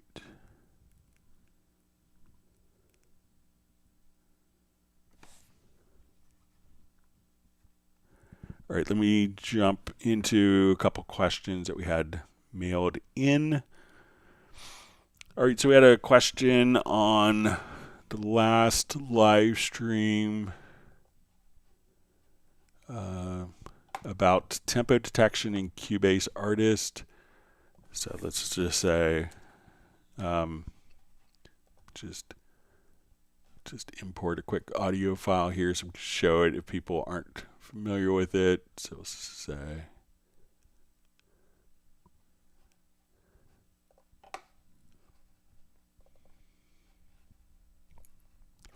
All right, and the question was about Cubase Artist having Cubase Artist 11 having automatic tempo detection, but not in Cubase Artist 14. I wasn't able to get a Cubase Artist 11 license. I have the Cubase Pro license on my e-licenser, but I don't have a separate Cubase Artist license. But I went through all of the documentation, and I couldn't see any reference to the tempo detection ever being at the Cubase Artist level. So, but if you have like a screenshot of Cubase Artist 11, or someone else has Cubase Artist version 11 and it's still on the USB e-licenser, and they see the tempo detection, but I see discussion on the forums back to Cubase 6.5 and through all different versions, I didn't see Cubase Artist 11 specifically, but I'm inclined to say that I don't remember that the Artist version has ever had the automatic tempo detection. And if you're not familiar with the tempo detection, we'll just kind of show this quickly here. So if you had like a live recording, we could just kind of, and we listen to it here. And we put our metronome up. So I think this has always been a Cubase Pro specific. So we can hear how the metronome isn't lined with the audio, but if we go to our tempo track and choose tempo detection,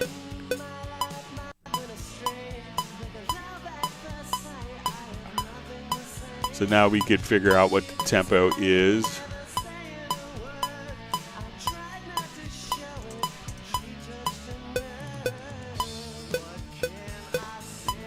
So, but I don't think in the Cubase Artist, it would actually, in Cubase 11 Pro is actually tempo detection as a menu option.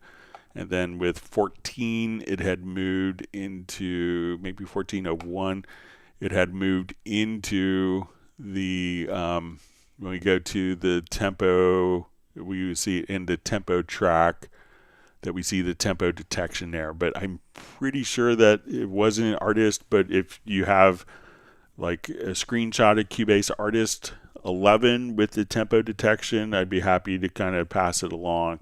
But I can't find any reference to tempo detection ever being in the Cubase Artist level. All right, and we had another question, and I couldn't seem to get it work. It seemed like it should have on last on Tuesday's live stream about the tempo nodes being able to snap to the scale or be able to snap to the grid. And then I tried it again, and it seemed like it was so obvious when I did it, so I just wanted to show it again for the benefit of everyone on the live stream. So let me just revert.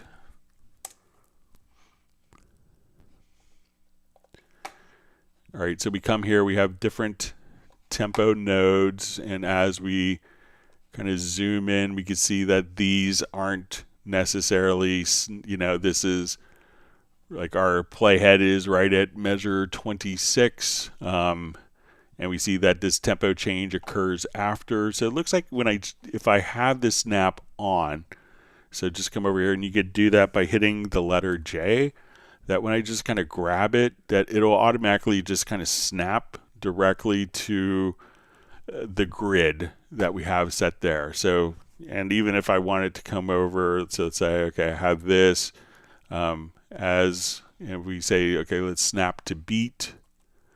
So I could take this and have it automatically snap, to measure 26, beat 3, beat 4, measure 27, beat 1.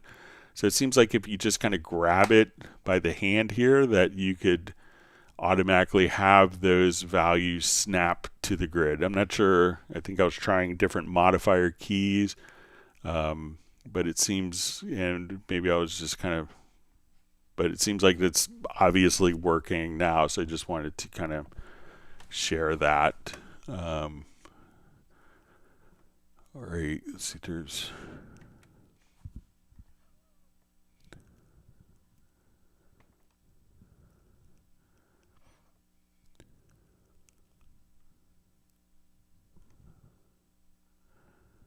Okay.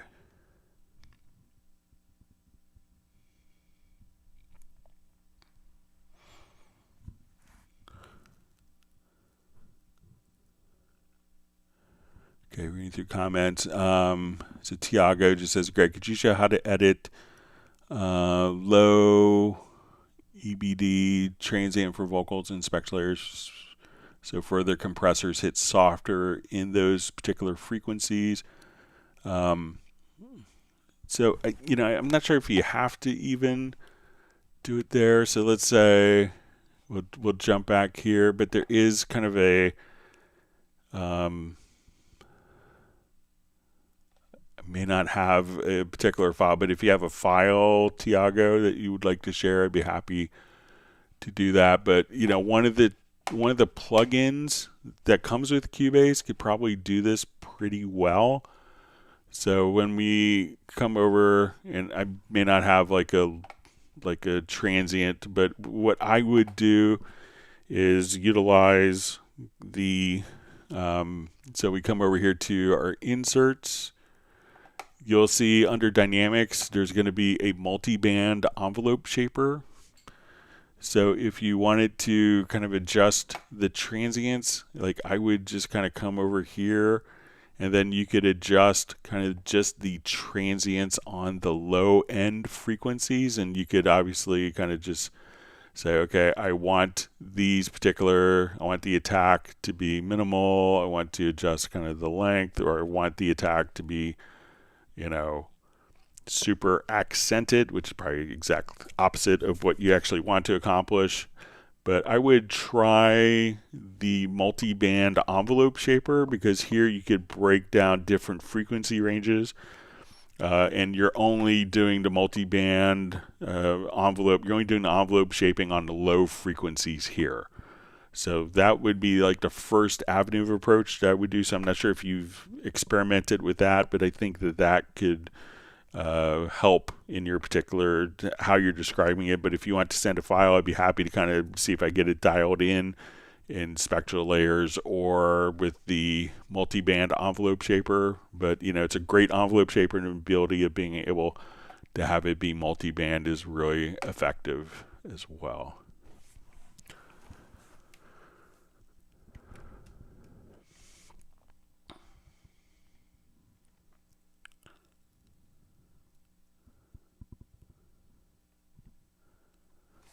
All right, so we have Ghost Beyond Earth saying hello to everyone.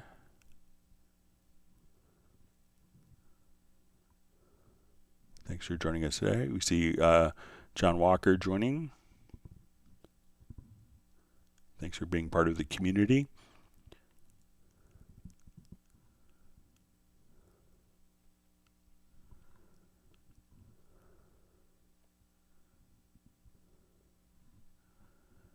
See, Gareth says that he hasn't updated his Windows in over 2 years and it's been working better than ever. So there is I had a discussion with one of the Steinberg developers at the NAMM show over dinner.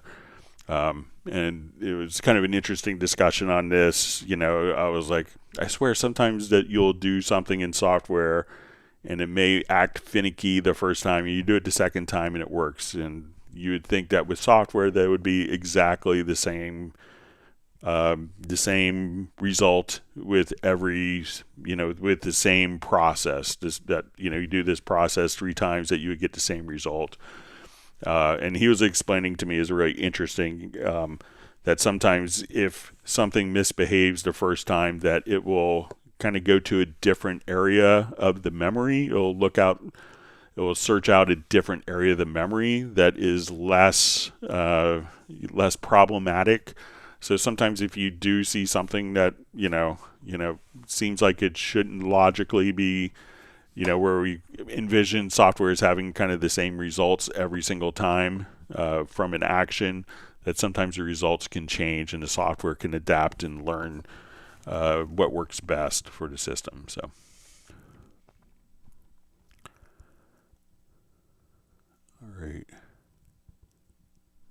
All right, so we see Tiago just says envelope shaper does not work as I need. I think SpectralLayers will do a better job. I'm thinking to buy SpectralLayers for that. So yeah, if you're able to send a file, I'd be happy, and you could always do the SpectralLayers trial version as well. All right, wonderful to see Benny joining from Sweden. Hope you're well. All right, let me go to another question that was mailed in. All right, so we had a question, how to brighten a sound in Retrologue when the velocity is increased. Okay, so let me...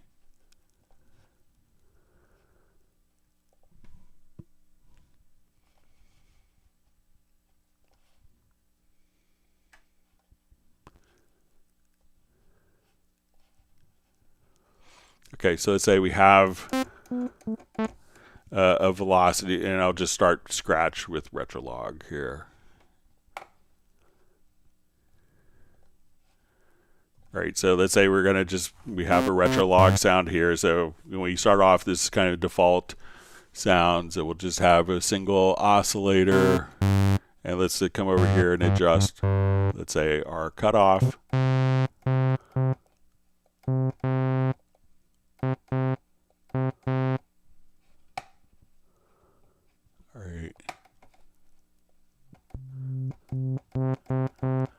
All right, so what I want is, and what the question wanted was the ability to kind of, when we go to a particular sound, make sure I'm editing the right one.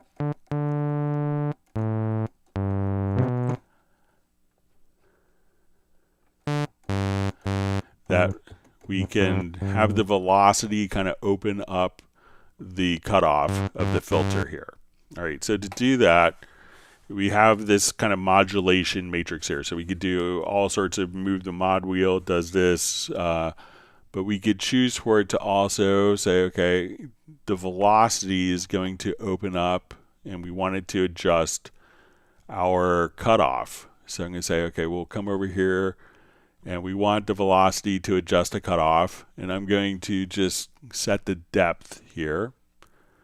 So now as I hit the velocity, if I hit it harder, we can hear how the sound will change, where it's opening up the cutoff based upon the velocity.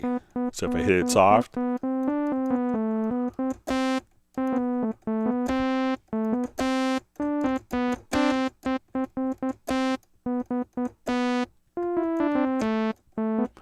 so, and we could also just kind of come over here and say, okay, let's kind of adjust the offset. So if you wanted to kind of tamper that a bit, or if you wanted to increase it.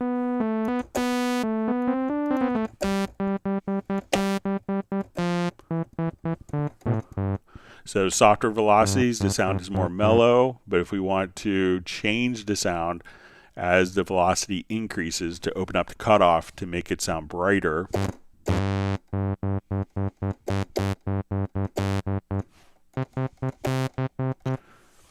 now we could also kind of incorporate the arpeggiator with this. So let's take a look at the arpeggiator. I'm going to turn the arpeggiator on, and we have kind of an entire range here where you say, okay, I'm just going to add a number of different steps. So let's add 16 steps, and I want to be able to adjust. And now when I hold down kind of a single note,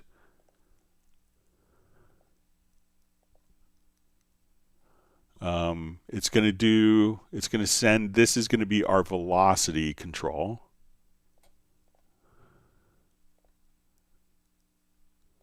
So now when I'm just going to hold a note down, I'll open up my virtual keyboard. So as I just press and hold in a single note,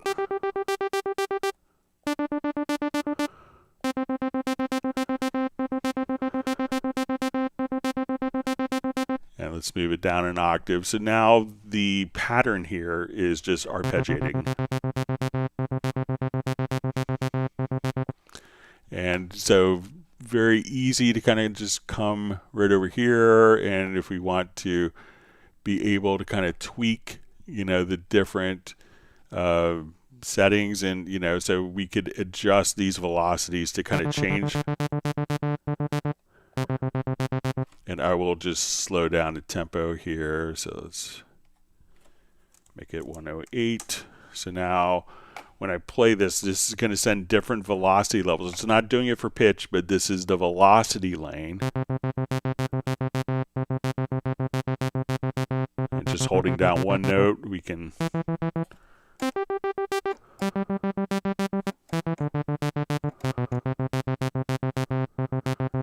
get those variations in the sound just by holding down a single note.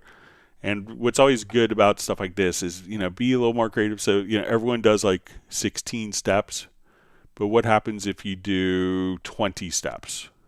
You know, do kind of a different number, and you could come up with some like more interesting results as well. So now,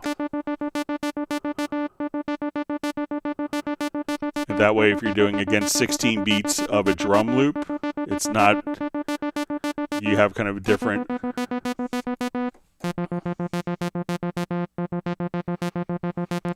that way it's not always doing the same different thing, and you could almost have more kind of polyrhythmic stuff where you have a group of 20 playing, you know, or 24 playing against a group of 16 playing against a group of 8.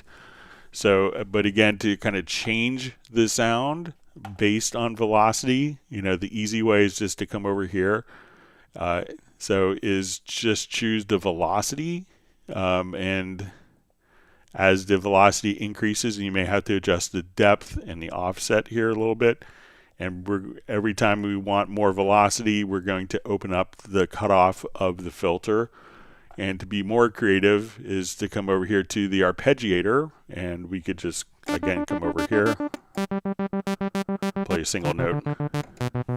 And then if you wanted to couple that with effects, you can say, okay, let's put a delay on.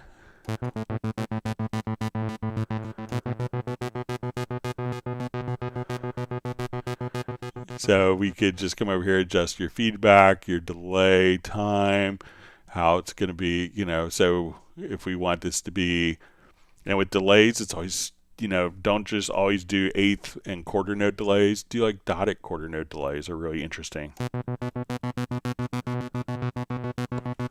So just holding down one single note.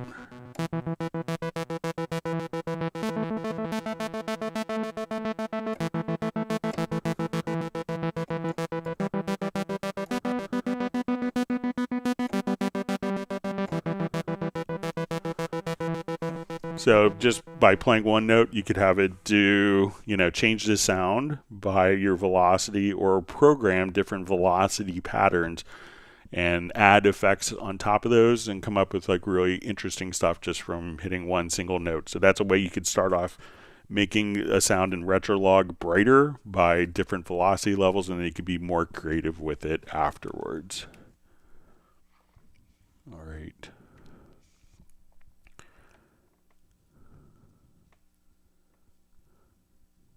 Okay, so we see Raw Justice Hip Hop says, wow, I've been so busy. It's been quite some time since I checked in from Capitol Heights. We'll be back in Arlington, Virginia next week. So, yeah, let me know if you're ever in Alexandria. It'd be great to get a coffee and hang out.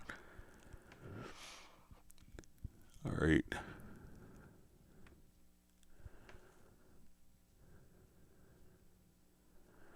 All right, so we see Tim K just says, I love to play with Retrologue. I sometimes just make a great big glorious mess of cacophony, and those adventures don't usually make the save file, but it's a happy maker.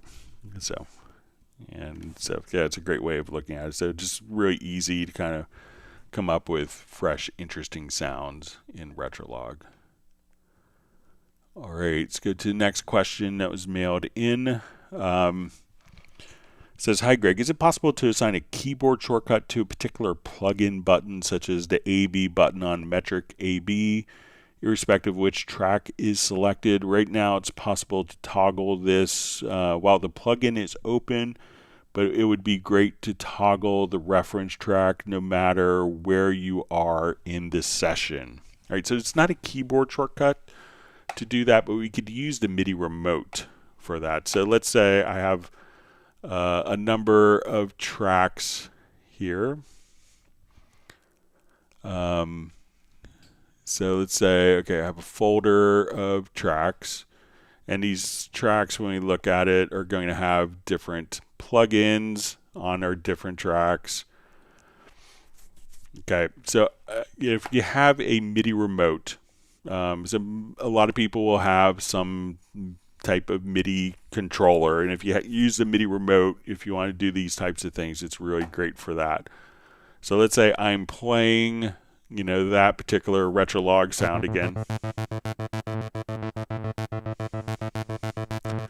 and let's say if I want to turn a plugin on and off on that particular channel. So let's say we look at our mixer, or we could just say, okay, I want to, let's say black, we have, we'll put a plug-in on that particular channel.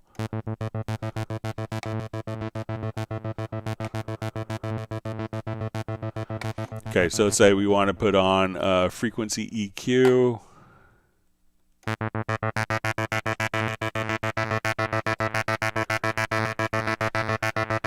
So I'll make the EQ a little narrower.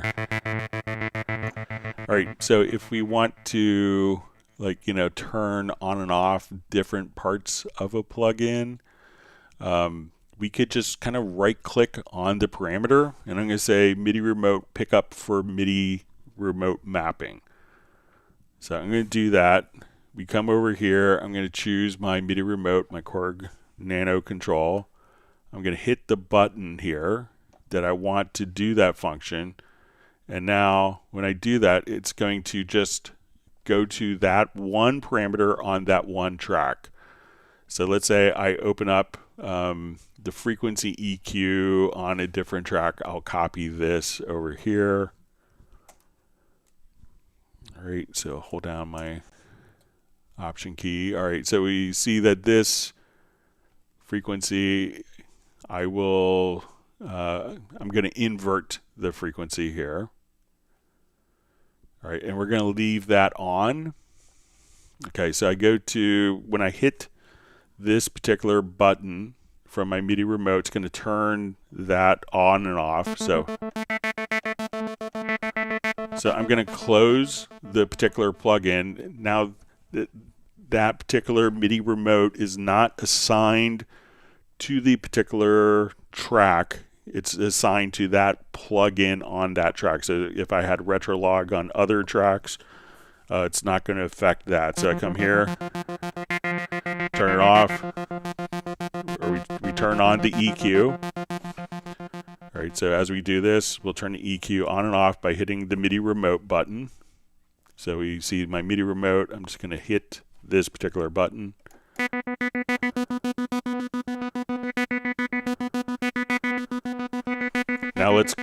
so I'm going to turn it off, and let's go to the other frequency EQ on the other channel.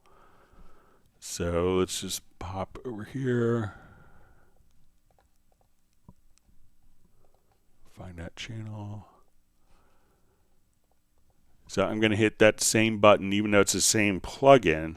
We've only chosen to control that one parameter on that selected plugin. So I could have another button in my MIDI remote that is assigned only to that one particular track. So if it's opened or closed, I could just hit that particular button and turn that plugin and control that single plugin parameter on that particular track. So it's not going to do it for every instance of frequency. It's only going to be that instance on the particular track. So again, just come over. We will say, as we go to the frequency EQ here, I just turn that on. So to do that, just right click on the parameter you want, go to MIDI remote pickup for remote mapping, hit the button. So you do that, your mapping assistant pops up, hit the button you want and click apply mapping, and that one parameter on that one track will always be fixed to that particular button. So it's not a keyboard shortcut, but a MIDI remote can do it quite easily.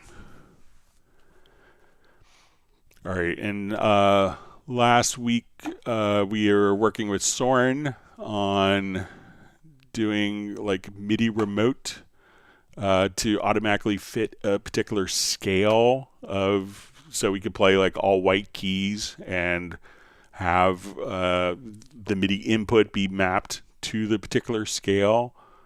So I figured out how to do that. So we're going to utilize the chord track for this. I couldn't get it to work with the scale assistant yet. I'm still kind of playing around with it, but we'll show you if we go to the chord track here. So on the chord track, so let's say my chord track is set to C minor. All right, so I'm going to create kind of an empty part here, and then what we do is go to the chords. Okay, so we go to chord editing. I'm sorry, we'll just come to the track here and go to our chord section. So it says follow chord track. So right now I've entered a C minor, and I've also just kind of entered the scale as C minor. So I put a C minor chord in, and if you find it, you can't necessarily edit the scale. Sometimes if you come over here, all right, so we can have that, but you know, if you find that the chord track doesn't allow you to set the scale, it will do automatic scales, but if you need to adjust it, just come right over here and say turn off automatic scale, and then you could say I want this to be C Aeolian, so C natural minor. So what I'm going to do now is record into the chord track here. So we'll take a look, and I'm going to just record like a C major scale. Okay. So when I come over, and I'll just open up the keyboard here. So let's say, okay. So I'll play a C major scale, but we have this set to follow the scales from the chord track. Our scale is set to C minor, and our live input, we have different options. I'm going to choose scales. Okay, so let's hit record, and you can see me play a C major scale here on the keyboard. And I'll get the keyboard here so it's more obvious. Okay.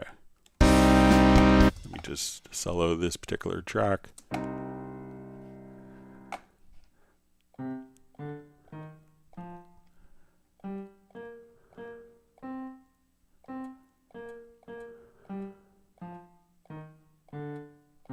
And you can hear that it didn't play a major chord. So let's look at the notes that were captured. Okay, so let me close this out.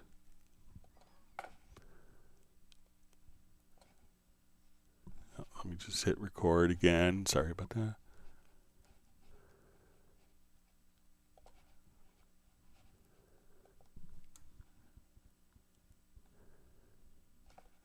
I'll just record in the editor.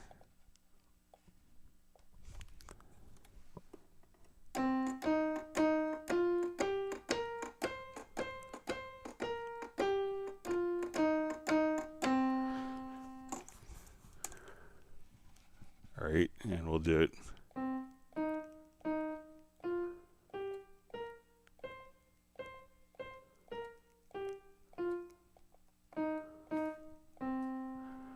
All right, so now when we go to look at the notes in the scale, it's automatically now following C minor as opposed to C major. So we'll come over here, look at the particular notes.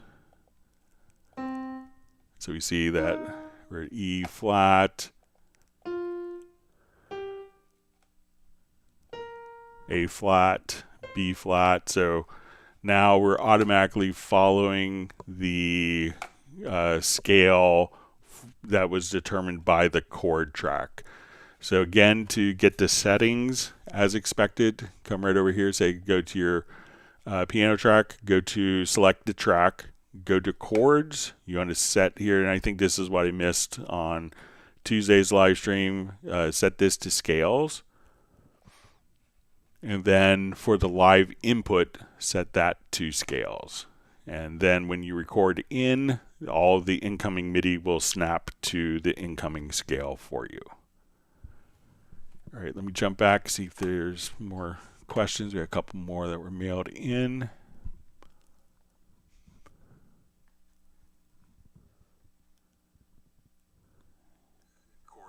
Just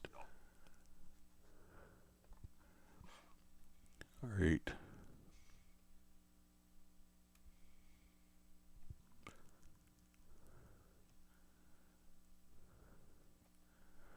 All right, we see Jazz Dude post a link for the latest Hot Mess release. Everyone check it out. It's a fun project.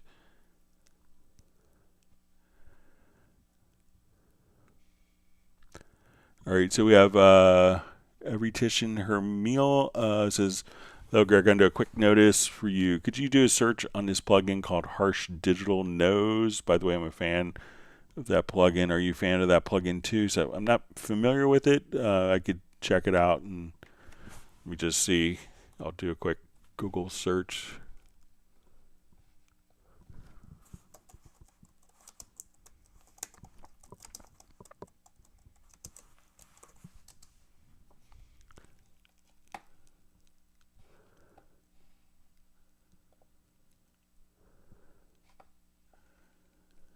Yeah, so I haven't played around with that. So it looks like it converts two images into oscillator waveforms and mixes them in various horrible ways.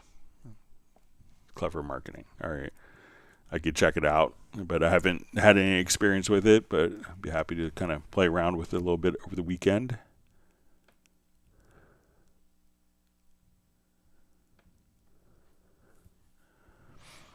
All right, Boyd Pro says, question, turned PSA, used chord track chords to MIDI feature, couldn't nudge or move resulting MIDI event without MIDI getting messed up. Restarted project and worked fine. When it's being a fart, restart. Okay, so one of the things, if we have a chord track, so let's say, all right, I'm here and we have a chord track. So let's say we have.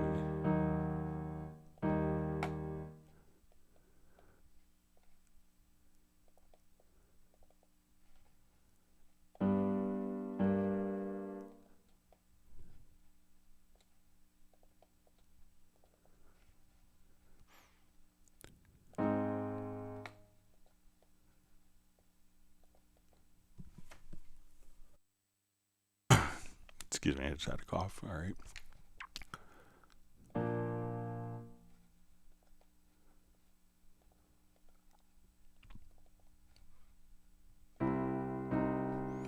All right, so one thing, if we're doing this, let's say if I drag these and we make chords like this, and we see that, and I'll go ahead. So sometimes when we go to edit these, let's see if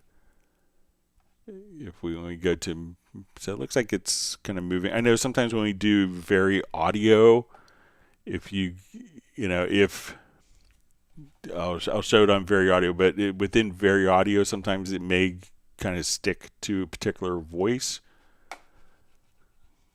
And I'll show you what you could do, and this may help. So I'm going to drag this piano event up there. Let's generate chords. And if we want to make like a harmony voice, so I'll say, okay, let's just come here. And if we go to audio, say generate harmony voices. So we'll do 2 harmonies, and it's kind of musically correct. That sometimes when we go into VaryAudio, that we can't necessarily change this, so this may be locked. But if we kind of go to the chords here, we could just say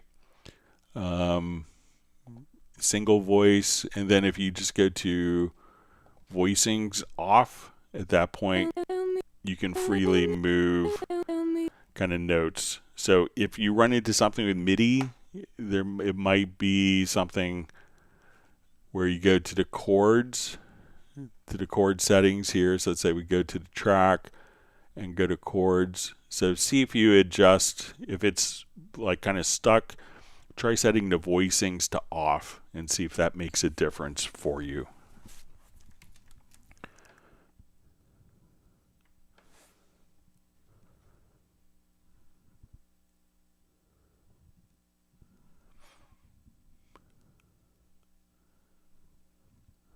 All right. George Conte asks, I like to use Supervision's phase scope in post insert slot of the control room, but when I toggle the stereo mono button, it always displays a stereo signal. How can I correct that?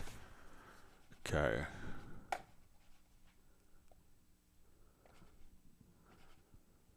All right, so say if we're just here.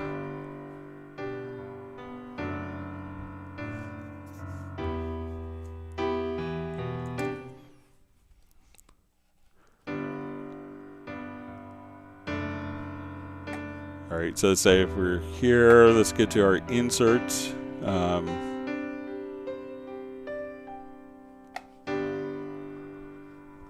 right, let me just get the correct.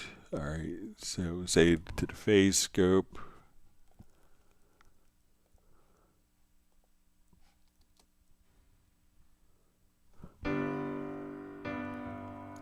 All right, and sorry, just rereading it, make sure. I put it in the post insert slot of the control room, but when I toggle the stereo mono button, it always displays a stereo signal. Oh. All right.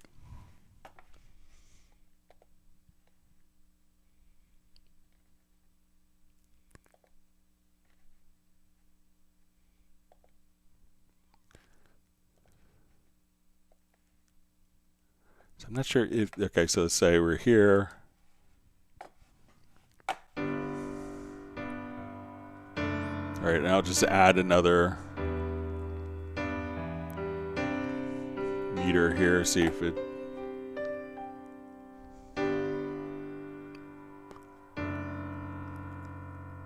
All right, so we see stereo going on, but let's.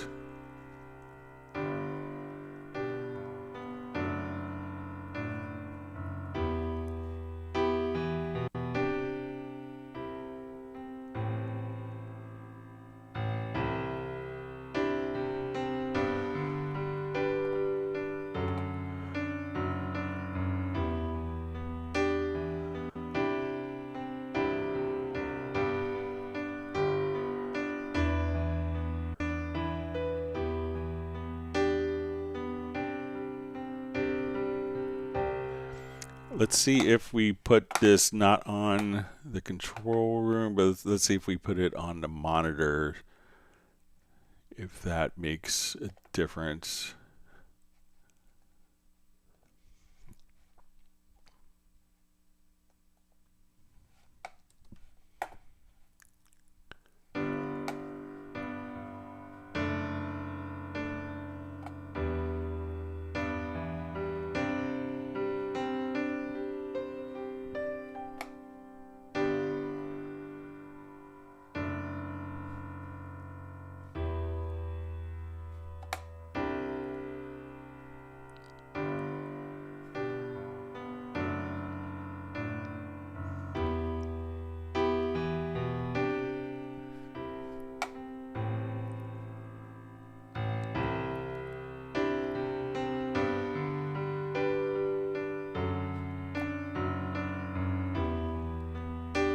Alright, so let's see if we switch this to stereo now. Alright, so if you put it on, and it could be like where it's in the chain, so let's say we have this going as stereo, but if I put it on the monitor insert, so let's say we go to the inserts for the monitor, and now when I come here to main, let's say we switch it.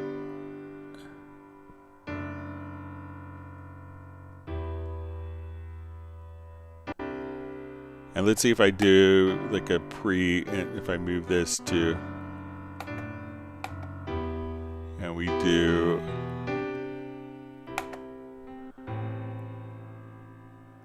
yeah, so if you don't put it, you know, like see if you need to put it on like the last, you know,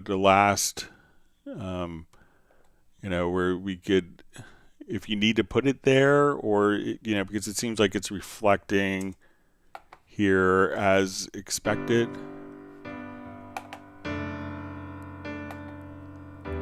So now we switch between mono and stereo. We can see it reflected in the phase.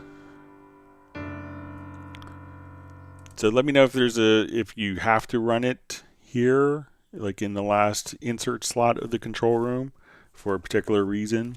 But I think if you want to see it reflected, you could just put it in any of the other insert slots. Okay.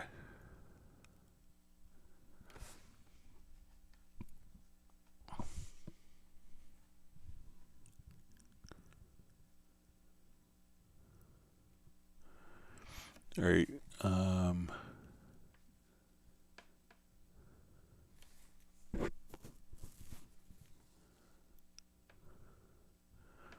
All right, so we see from Soren, says, thanks, Greg, for your details about getting the white keys to play scale, and I'll test to see if I get it sorted. Yeah, let me know if you run into problems.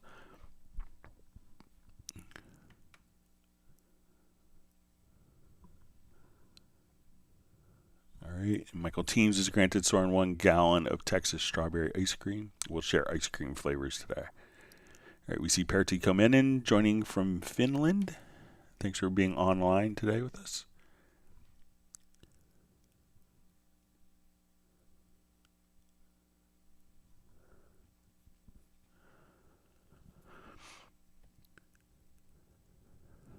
All right, so we see from Tim K says, don't chord tracks do different things with the plugins depending on the instrument being generated? So I think it's really going to be kind of the same. So let's say, you know, he just says bass, bass versus piano, but let's go ahead and just set it up quickly.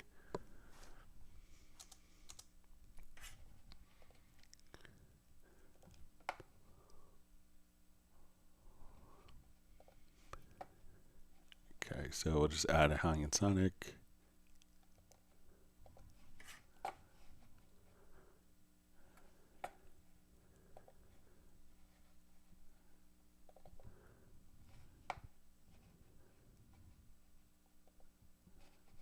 Okay, come over.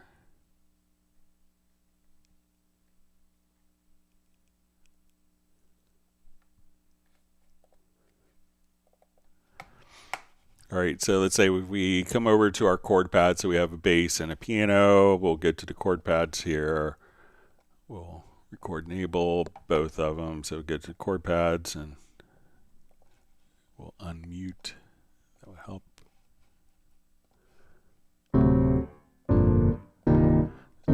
So it's sending the same information to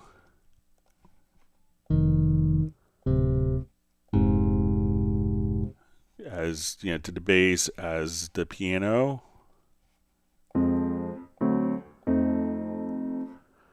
So as soon as we come over here, so it's really gonna, you know, when we trigger the chord pads, it's really sending kind of the same information to whatever track is being routed to. So it doesn't really treat different instruments differently with that regard.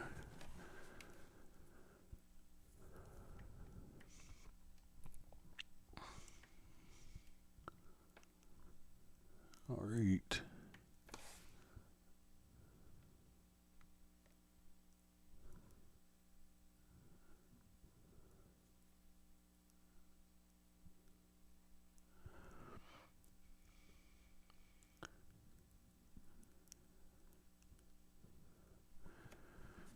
Okay, so you see Tim K, just clarification on that point, says, sorry, it wasn't very clear. I've had that using Groove Agent where with the MIDI bit I was playing back, went wonky when it shifted from a bass line to piano. So sometimes with Groove Agent, what you need to do is, because, we could trigger notes and or patterns from MIDI notes, and sometimes if you have a lot of patterns, those may kind of overlap. So if you run into that with Groove Agent, probably what you want to do is, like, when we go to our pattern editor here, you will see, so when you're in the pattern mode, click here, and that will create a separate port, MIDI port for the patterns, and a separate MIDI port just for playing the sound. So that way you don't have notes with potential overlaps. A lot of kits you don't run into it, but some of the bigger kits with lots of different styles you could run into it, and that could be a little confusing for people. Right, Uno Memento just says he's trying to mix a song, but I keep interrupting him.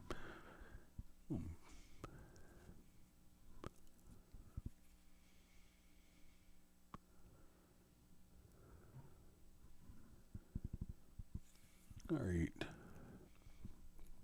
Let's see. Vince went out with some family for a lunchtime coffee, and he's back watching. Love it. Sounds good. Try to grab a coffee with my wife tomorrow.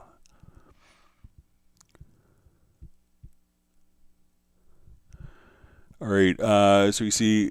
Every Titian Hermile says, keep forgetting on how to use shortcut keys. Greg Undo, can you show how to use hotkeys? All right, so, when you're using, if you want to modify your own keyboard shortcuts, so let's say I want to, solo, a selected track. So you could hit the S key. Now, if you learn keyboard shortcuts, it's a great way to improve your overall workflow. But the great thing is, there's a lot of great things we could do with key commands. So one is if we go to your edit menu to key commands, we can come over here. And we could see all keyboards. We can see all the ones that are assigned. So, and if you kind of want to learn what a key command is, like if you accidentally hit something, you're like, oh, what does Alt P do, or Option P? If you click on the little keyboard icon here, you could just say hit the key command, and that will automatically show you the function that particular key command is adjusting. So let's say I want to do lock record. Now if I wanted to assign my own key command to this, I could say, okay, I want to come over here and I want to assign Alt or Command Option Shift L. So if I click here, I can now type in the key command that I want, and I'm going to turn this off. So now I click here. Now I could assign that particular key command and make my own key command to do that particular function. And if you want to get rid of it, you could just remove particular key commands. So you could see ones that are assigned, and these are kind of factory assigned key commands. We could also see which ones are customized, so which ones that you have created key commands for, and which ones don't have any assignment on them whatsoever. So at this point, we could just come over, and these are all the ones that haven't been assigned that we could assign our custom key command to. So let me know if that's kind of what you're thinking of, or if I'm misunderstanding, let me know.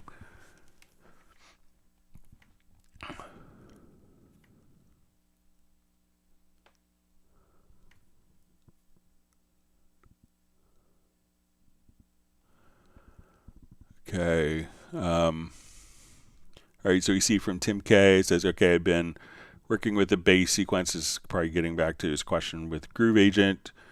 Working with the bass sequencing following my chord track. I wrote the MIDI into Groove Agent into the project, but for some reason the note shifted unless played back through bass on Groove Agent.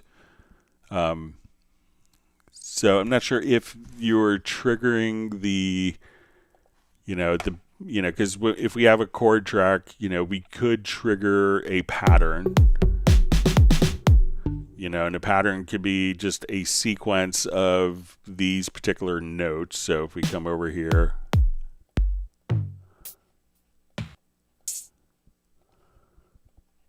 so we can select our particular patterns here. So if you had like a bass line that was on a pattern that was triggering a pattern here, kind of like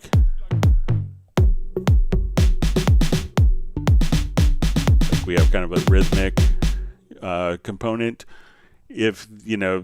So if this is following the chord track, what you could do is, that may kind of, send it to different keys that would trigger different patterns.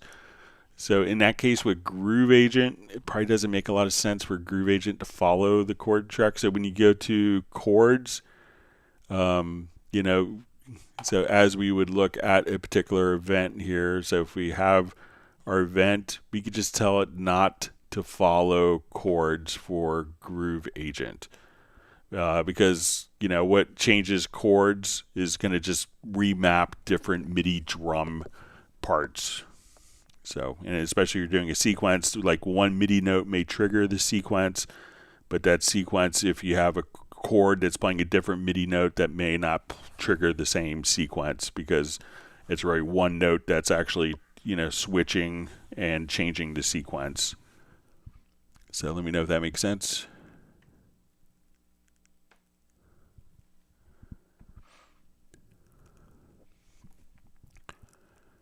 All right.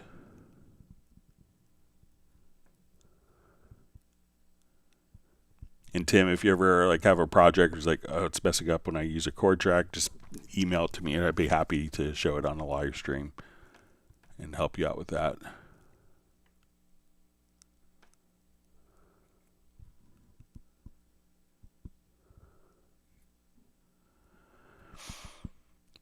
All right, so we see from Gerald Ely, says glitch, sometimes my chord pads will stop recognizing any track with record or monitor clicked. I say reopen a project to fix it. Can tell how you caused it. So, one of the things that you could always do is like if you have chord tracks here, so let's say, as we are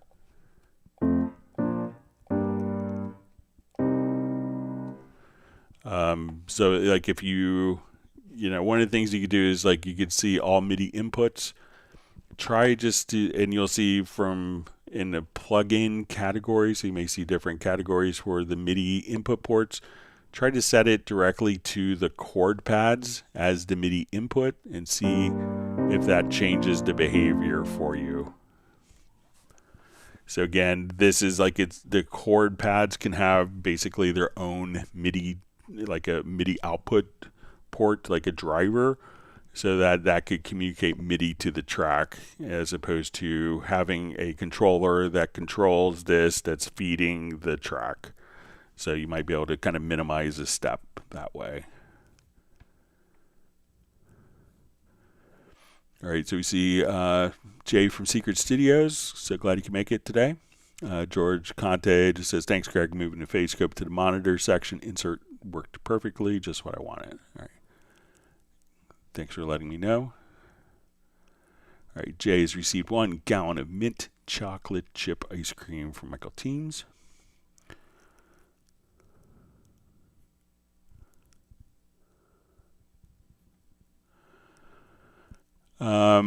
So we see from Secret Studios says, hi Greg, I was looking into something for a friend with far greater resources than me. I was going to recommend Nuage, but see it's discontinued. What replaced Nuage for Nuendo in Studio? So there really wasn't a direct replacement. It's kind of, Nuage is probably the most powerful controller I think ever conceived. It's pretty amazing, but it just didn't sell in the numbers that Yamaha was expecting. And so it has been discontinued. So I don't think that there's anything like it. I think that a lot of people will use, some people have kind of migrated to like the icon controllers or the SSL controllers. And I think that the integration that we saw with, the level of integration that we saw with the Nuage is now kind of like that integration layer is basically kind of been replaced by the MIDI remote functionality. So you could make a MIDI remote script with a basic controller to kind of have a lot of the same functionality. Obviously, like when you touch the faders, they felt incredible. Like the build quality was so clever. It had like a little shelf so you could put, little knickknacks, a pen, breath mints, stuff like that. So it was, like really clever, super, like the build quality was really amazing, kind of really over-engineered Yamaha build quality. But I would say that there's no equivalent. Steinberg has worked, with Euphonics in the past to co-develop Yukon together, which is a control protocol. But that, and that's used in some of the larger Avid control surfaces. But Yukon, I don't think that there's anyone left at Avid who survived the Euphonics acquisition. I could be mistaken, but I don't think any of the engineering team. So I don't think Yukon has been updated. So it's kind of an odd situation. Everyone wants like a real professional, deeply integrated controller, but no one, the market tends to not want to buy them because they are expensive. But I think a lot of the great integration you can configure yourself now using the MIDI remote in a very practical way. But if you want to have that customer reach out to me, Jay, I'd be happy to talk to them about some different things. There's different consoles that also work great. Some of the Yamaha consoles like DM2000s are still great, and you could often find those like very inexpensively on the market now.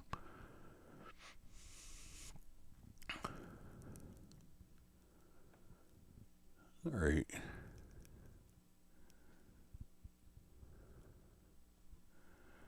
Let's see, Pertico Menin has a Yamaha BB234, BB234 bass. I have a 734A, so it's a very nice instrument. All right, Everytician Hermile says, Greg Undo, do you like jelly beans on milkshakes? I don't think I've tried, but it sounds interesting. I'll give it a shot next time I have jelly beans and a milkshake together. So.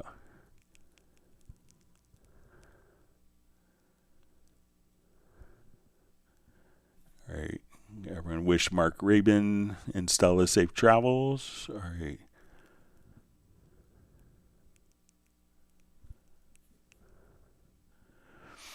All right, so we see from Jay for Secret Studios. As Greg is interesting to hear just how much has changed in the past 20 years. Special Apple Silicon release. Yeah, so, like I knew so many composers had 3 or 4 kind of farmed out PCs for all their resources and now are doing stuff on their laptop and super happy. So it's great. We see John Barry. This is another great one. That the Yamaha 01V96 is a great control surface for Cubase. It's also just a great, awesome mixer. So that's a great suggestion as well. You could often find those. I think it might be officially discontinued, but there's probably a lot.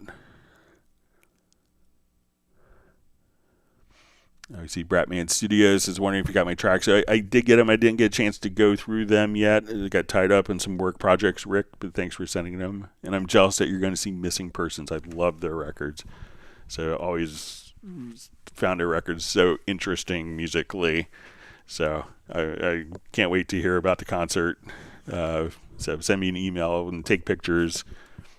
I got to record Terry Bozzio with my friend Frank Philpetty at Madison Square Garden on Halloween in New York City. It's just kind of a very interesting show. But we had it was like 40-piece drum set. We had to record that. So it was interesting. Yeah.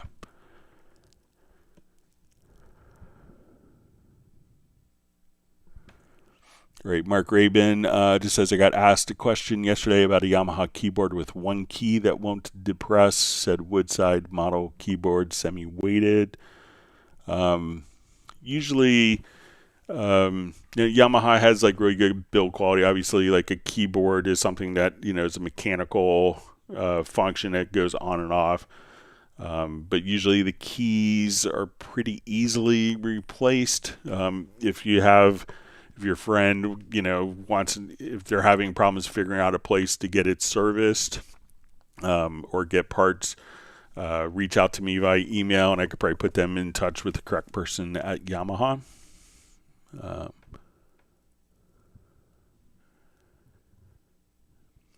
All right, so we see Perti come in and said, mentioning to Uno Momento, it says, Roger that, the BB800 is great, maybe one day for me. So I actually got a BB3000 for $350. That is just a wonderful instrument. All right. So we see Mark Raven just says the key stands a bit higher than other ones.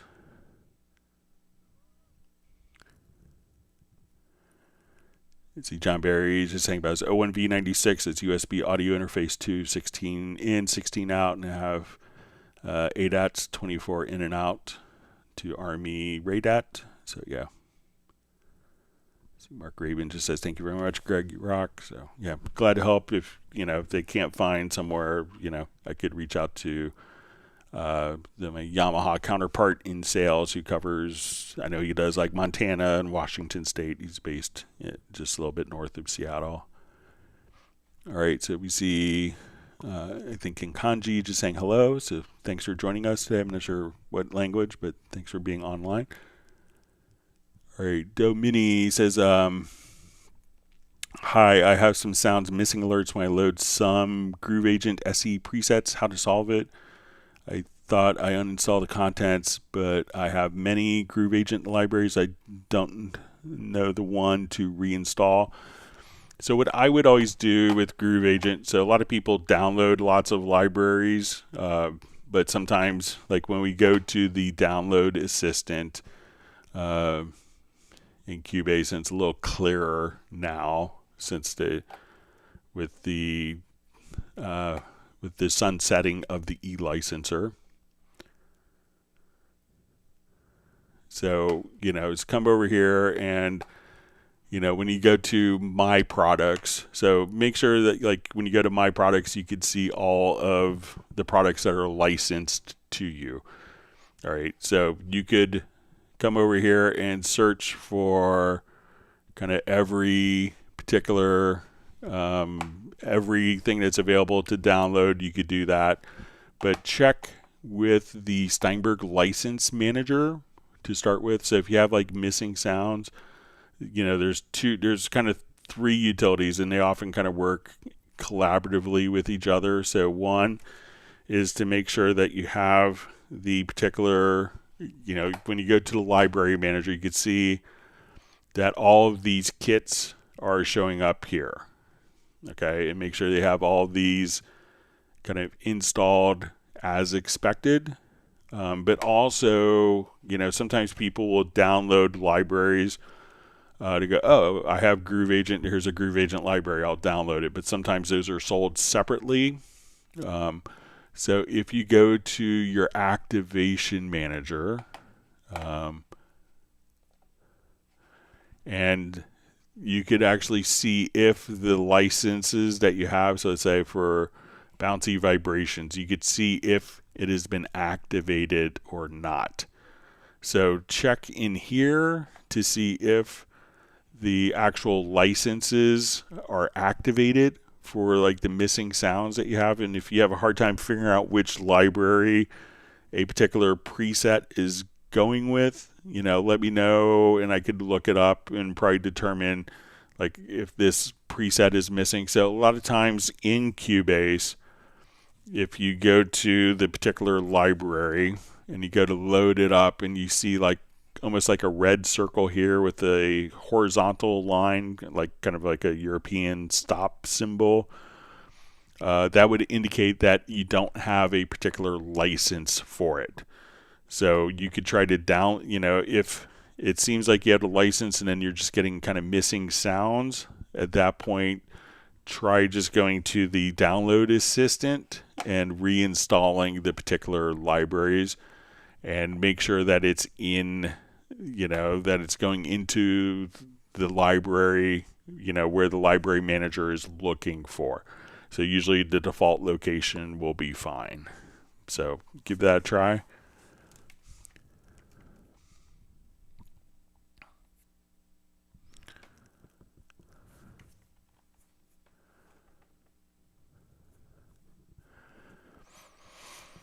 All right, so we have a question from Rick at Bratman Studios. Says, if I recorded a bunch of samples and wanted to use Groove Agent, what's the best way to put them in a folder and get them loaded into Cubase 14 Mac? All right, so let's come over here. Let's just do a quick new project. All right, I'm just going to come over here. Let's put it on our desktop. Okay, we'll make a new folder.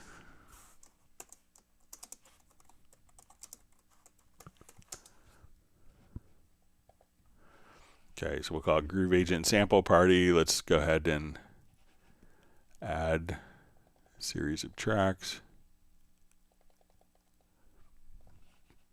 Okay, so let's say I want to do kick, snare, hat, tom 1, tom 2,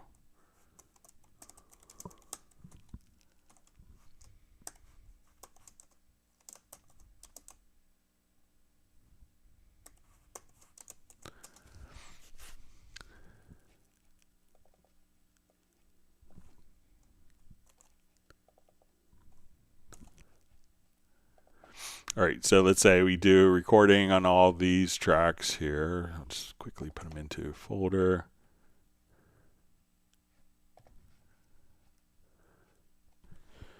All right, so we'll come here. All right, so let's say we have our drum samples. They're all laid out for us here. So if we wanted to put these into Groove Agent, let's add an instrument track. So I could, if it's in a project, I could come over here, drag the files, and I could put it right here to where we see 3 boxes, and that means it's going to take each of the samples and kind of split them to their own independent pads. So here I could have kick, snare, hi-hat, tom 1, 2, 3, and you could change these particular MIDI notes. If we want to open up our Finder, we'll do new Finder windows. Let's go to our desktop. Here's our Groove Agent Sample Party, our audio. So here I have audio files. So I'm going to come over here. Let's say kick, snare. All right, so I can drag these. We'll come over to Cubase. Then I could also just kind of come right over here and drag from your Finder or Explorer window and drag and drop them right into the project as well. So let me know if that's helpful for you.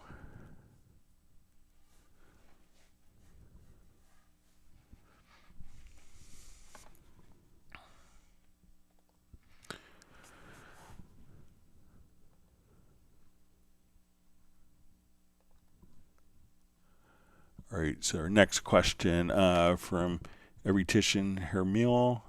Greg, I know I always think that some people don't have Cubase, and for example, I have another DAW called Mode2 Digital Performer. My question is, will Steinberg plugins work for that DAW? So I believe that they do support VST effects, so you might not be able to run the plugins that come with Cubase inside. Those are going to be kind of locked to function and operate within Cubase.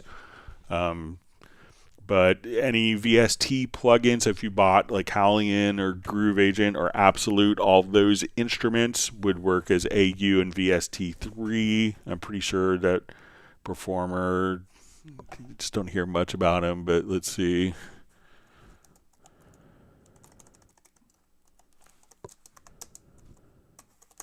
they used to have their own plugin format that didn't really take off called MAS or MAS. Yep, so Digital Performer now supports VST3 plugins. So yeah, any of the Steinberg plugins are sold separately, but the plugins that come with Cubase are generally going to be fixed to only working Cubase, and probably the internal plugins that come with Digital Performer are only going to work in Digital Performer, and etc.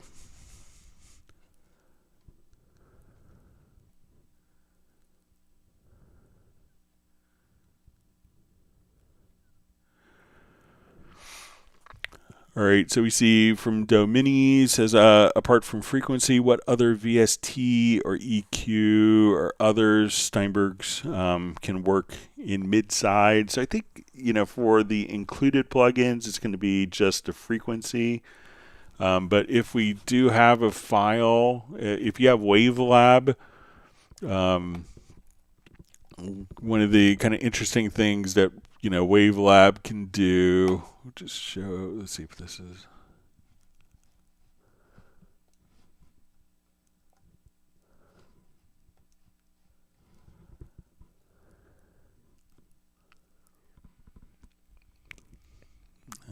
let's see if this is, yeah, so if we have this project, like if you have WaveLab could be utilized as an ARA extension. So let's say, okay, we have kind of a stereo file here. We can see our stereo file, and if we choose to, let's say we go to the track here, we could just come over and say we see extension.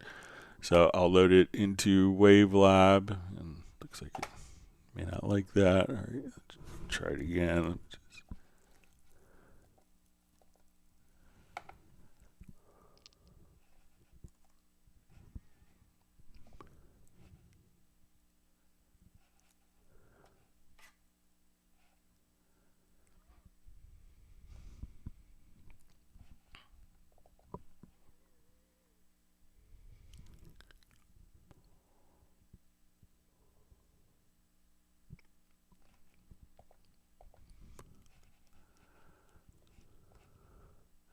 All right, so let's say if I again come here, let's launch this into WaveLab via ARA.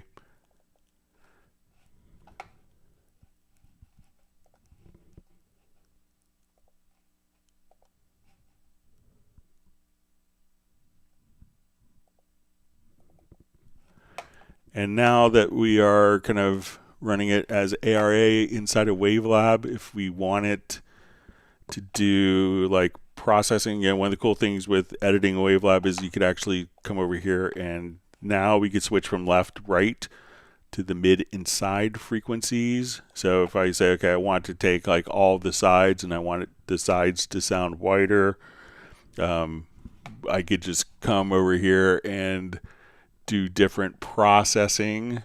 So let's say at this point, we want to do, increase gain or invert phase. So we could just kind of come over here and just say, we want to do just processing on one particular, the mid or side. But that's going to be kind of sold separately. A lot of times when you're doing mid-side, processing is more in the mastering realm. And with WaveLab, I'll just show in WaveLab to kind of accommodate that particular workflow.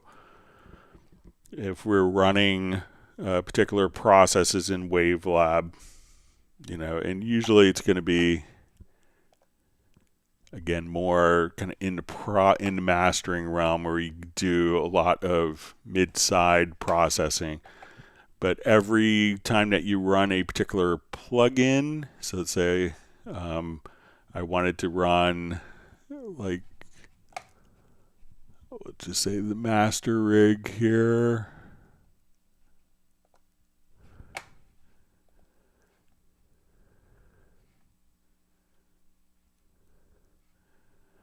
But anytime that we run a particular plugin, we could choose, like if we want the plugin, the processing on this plugin for the mid, the side, the left, right. So you could choose like where in the process, what channels you want to actually process.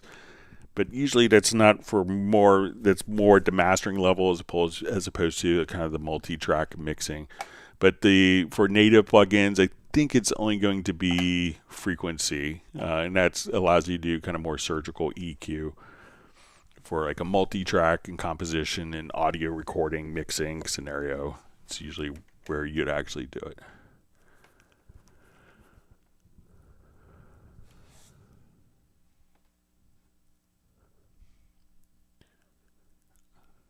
All right.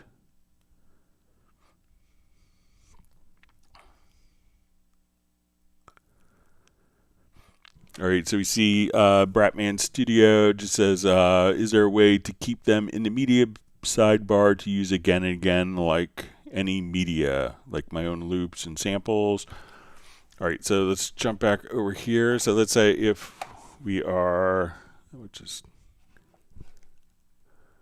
tuck this away, I'll remove the extension. So if we want to always have access to those particular sounds, what you could do is, let's come over to my MediaBay. I'm going to choose to go to favorites. Let's go to our file browser. All right, so we're going to say we're going to go to desktop. I think we called it Groove Agent Sample Party. All right, so, and I want this particular location to always be accessible. So I'm going to right click and we're going to add favorites. So we'll say Bratman samples. All right, so now when I'm in my MediaBay, I just go to my favorites, and now we could say, let's go to Bratman samples, and you could see all of your favorite samples just kind of laid out for you right there. So just kind of go to your file browser, come over, right click, and add to favorites, and then when you are here, you can just say, let's go to my favorites tab, and these are my go-to kicks, snares, or all my favorite samples, and then you can just have kind of very fast access to it from MediaBay.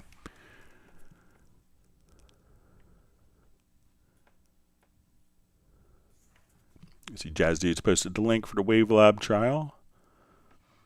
All right, wonderful to see Graham Witcher checking in from Oxford. And he's purchased the latest Hot Mess release. Thank you for your support. All right, Gareth says, MS and WaveLab is the revelation of the day.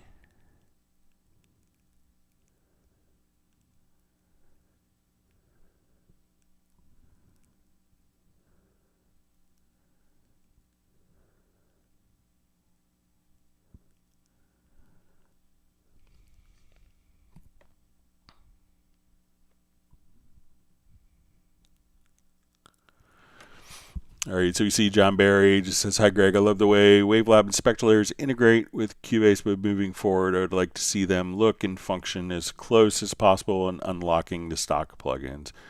I mean, there's always going to be, like, when you're doing, I understand the kind of the utilizing stock plugins, especially if you have a license for it, it kind of makes sense.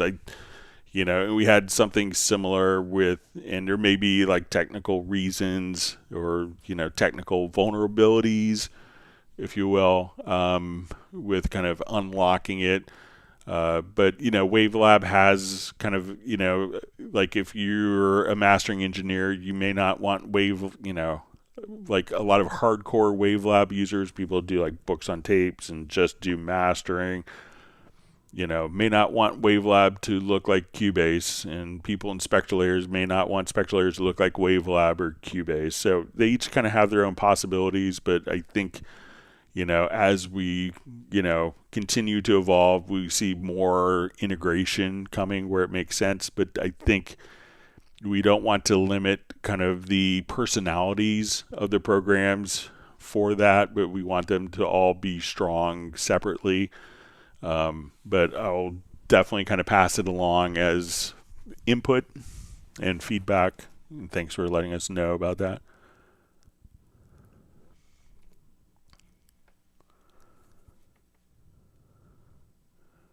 See, Bratman Studios just asking to Mark and Michael Teams, how is life and is anyone gigging? So I have an orchestra gig coming up in about a month. Looking forward to that.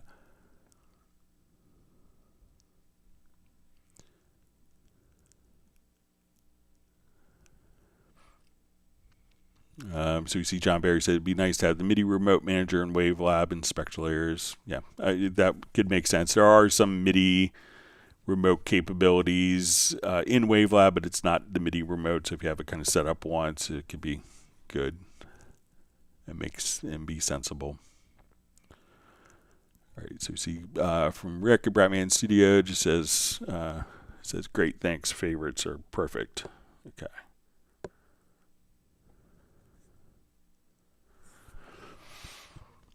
Okay, I think I get to go see the Luminaires tomorrow night in TC in concert.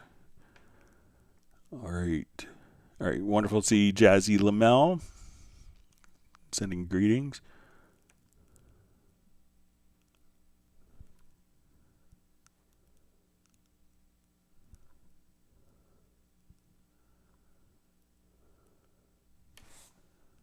See everyone giving praise to Gareth's work on the Hot Mess record.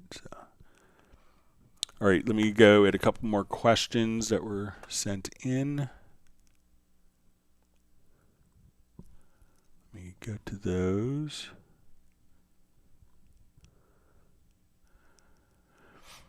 All right, so we had a question. It says, hi Greg, question. Rock drummers use kick patterns that, at least to my ears, are overly repetitious, almost cliche. So in Cubase, I'd like to create patterns of silence to mask over the audio to introduce more rhythmic variation where only certain kick notes can be heard. I believe I can create volume events in just one measure, alternate silence and full volume, then just drag copy to the end. The question is, can I achieve this effect in group channels and experiment sending other parts of the kit to a variety of patterns of silence?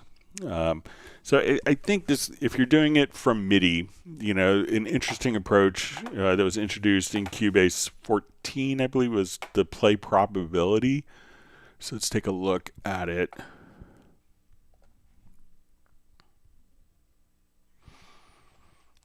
Okay, I will revert because I'm sure I've destroyed this a couple times.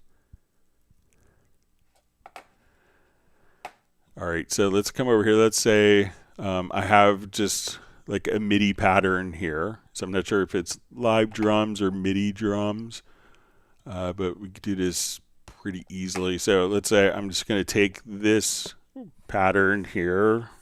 I will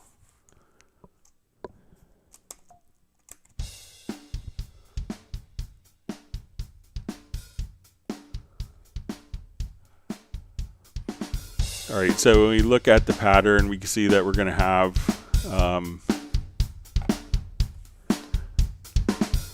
and we'll look at this in our drum editor.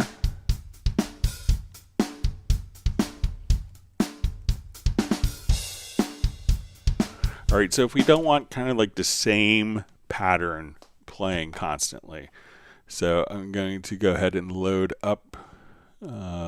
We'll create the drum map from the instruments now. I come over here. So let's say I want to take the kick.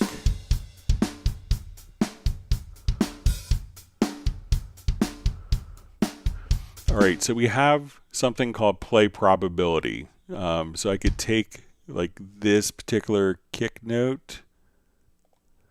All right. And we could see, okay, like I'm going to just take these little, like almost like little pickup notes, and we see this kind of vertical line. Okay, so what we could do now at this point is, as I adjust this percentage, we can say that this is going to play 100% of the time. This is going to play back 40% of the time. This will play back 70% of the time. So as we play, you may not hear the kick all the time. It's going to just, so there we didn't hear this kick. And like 40% of the time, 50% of the time, it's not going to sound. Sometimes it will, but it will be just kind of the probability of whether those particular notes are playing or not. So if I want to make copies of this where it's not playing, so we missed this kick here. We missed that kick because we're saying 30% of the time play that. So I'm going to hold down Command plus K.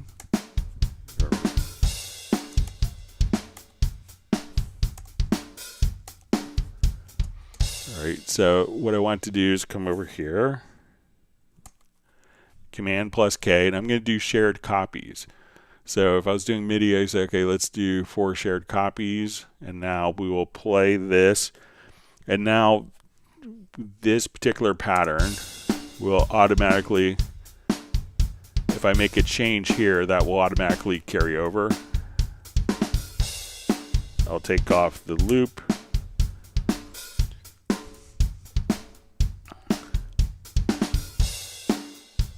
So we didn't have the little pickup, the 8th notes on the kick.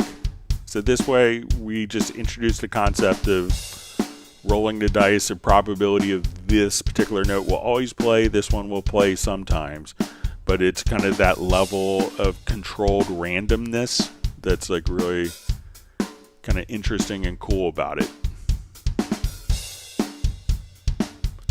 So try just to come over here and just choose play probability, and then you could adjust what the probability of that note sounding is. So give that a try. I think that will help kind of make things a bit more kind of natural sounding, how a drummer may not play the same thing every 2 bars.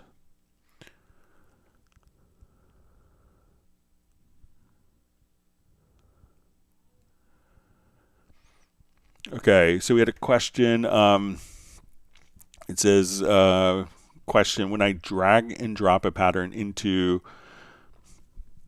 a new Groove Agent track, Groovy Ballad, Groove Agent 5, the whole pattern is on one line of the keyboard, F sharp note. With some notes further up the keyboard, I would have thought that Cubase would split it into individual parts in order for us to edit the pattern if we wish, which I would like to do. Any thoughts? Must be a setting somewhere I can see the project, or would it have via the transfer site? We transfer. All right, so let's take a look. So I'm going to add a Groove Agent part here.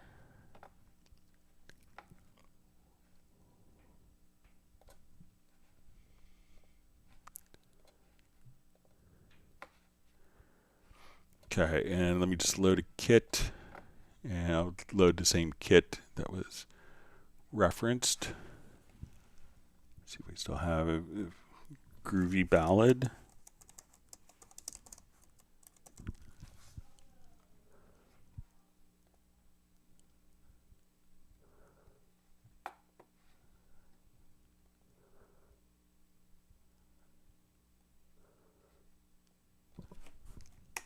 May not have that kit. Let me just look.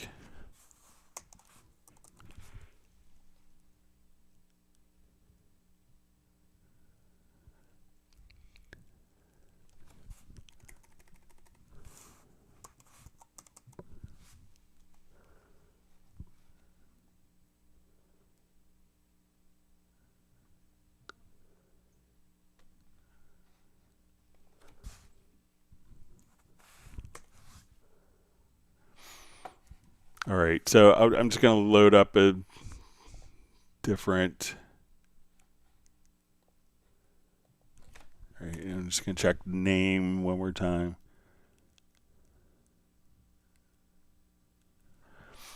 Okay, so let me just see if it's maybe a style.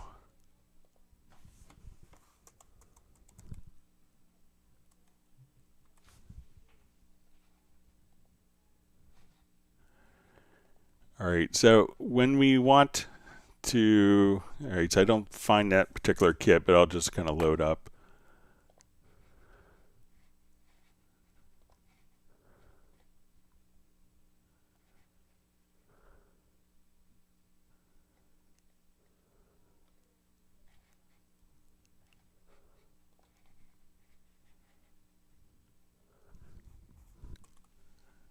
Let's do one more quick search.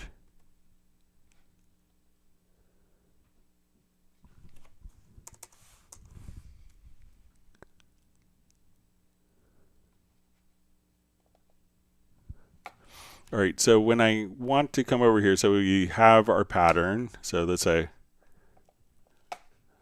we're here and we just slow this down.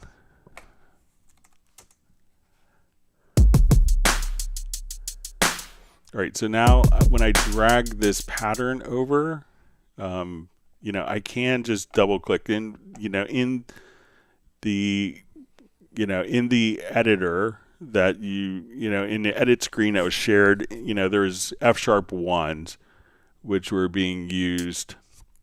And generally, F-sharp ones are the hi-hat when we're doing this. So, if you actually just kind of, click on a note. So now if I wanted to change, this particular pattern,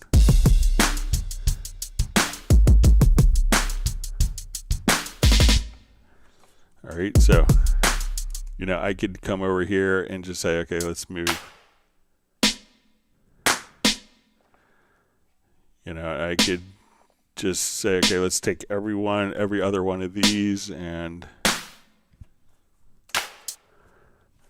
so now I've edited that pattern in the drum editor or the MIDI editor.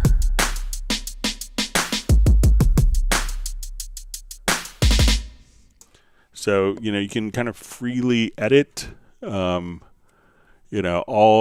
any of the patterns that are dragged from Groove Agent, so if you see the F-sharp 1 a lot, that's generally just the hi-hat note, and hi-hats are used in a lot of different patterns. But, any pattern here, you could just drag and drop and edit and move, your different parts around as you see fit.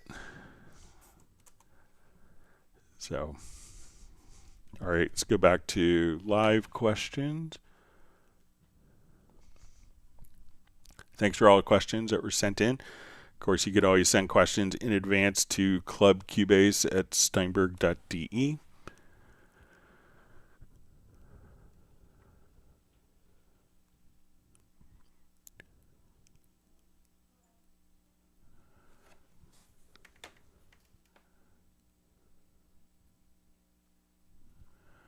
All right, Uno Memento says, I've been using Easy Drummer since I first got into it.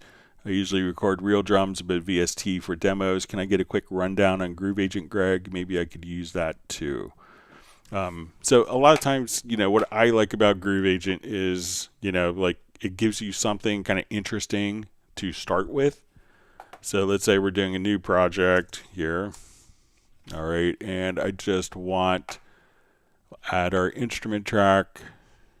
All right, so we could always record to a click track, and sometimes a click track is not the most inspiring. All right, so I'll just randomly kind of pick a kit here. All right, so what I want to do is come over and we could have this follow transport. So we come over and we see this follow transport button. So now when I hit play, my project,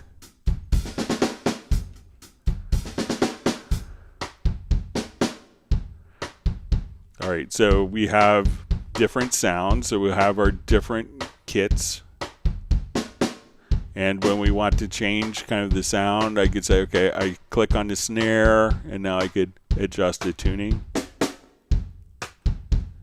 Yeah, I want to go to my kick drum, I want more room mic. Or no overhead.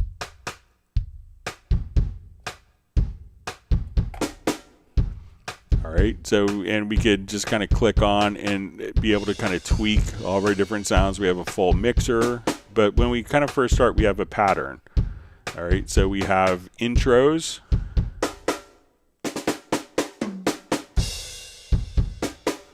And we have endings. And as you just saw, we could drag these into our project window. We also have drum fills.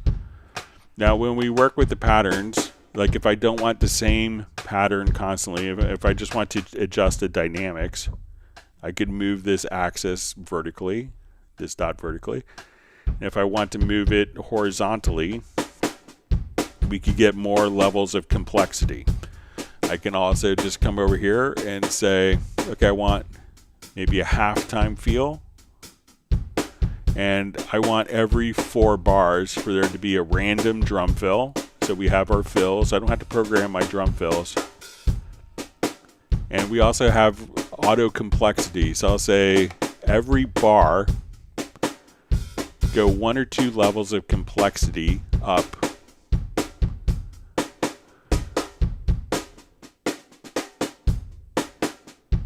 So it's not playing the same exact pattern constantly. And I want to be the hi-hat to be on the tip, the ride to be in the bell. I want the crash to only come after a fill, not at the beginning of the pattern.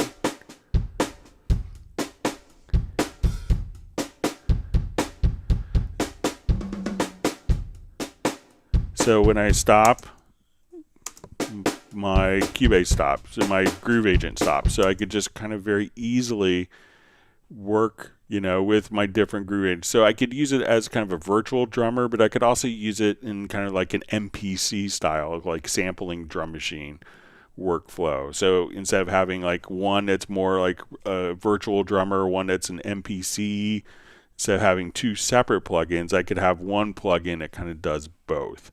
So, you know, whatever tempo you have, it's automatically synchronizing.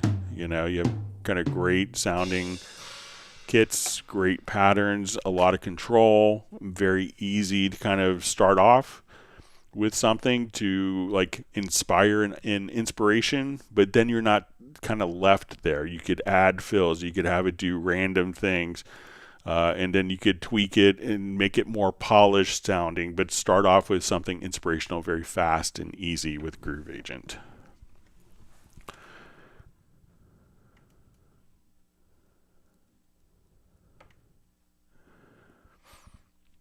All right.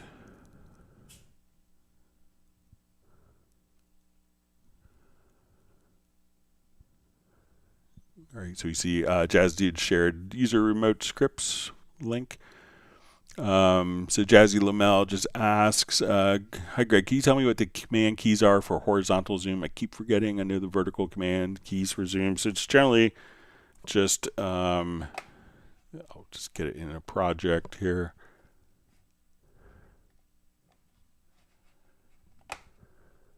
So generally just G and H keys. So horizontal zoom. So let me just. So if I have my. So G and H and Shift G and Shift H. Or if you just want to zoom in, hold down the Command or Control key, and we could zoom using your mouse scroll wheel as well. So if we just kind of come here. So, and that's just Command or Control with the mouse scroll wheel, and if you hold Command or Control plus a Shift plus a scroll wheel, you could zoom vertically.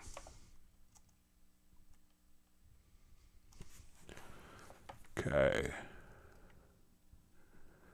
So Uno Memento wants to know who will be the 100th liker. All right, wonderful to see Michael Pierce joining from Grand Chapel Studios.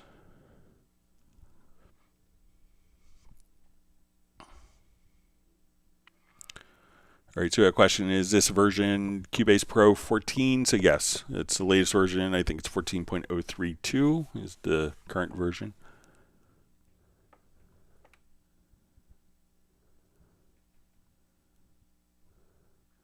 All right, so we see Uno Memento says we got our 100 likes. All right, so Everytician, Haramil or Haramile, which DAW would you think is more best, Greg Undo? Cubase or Ohm Studio? Cubase. All right.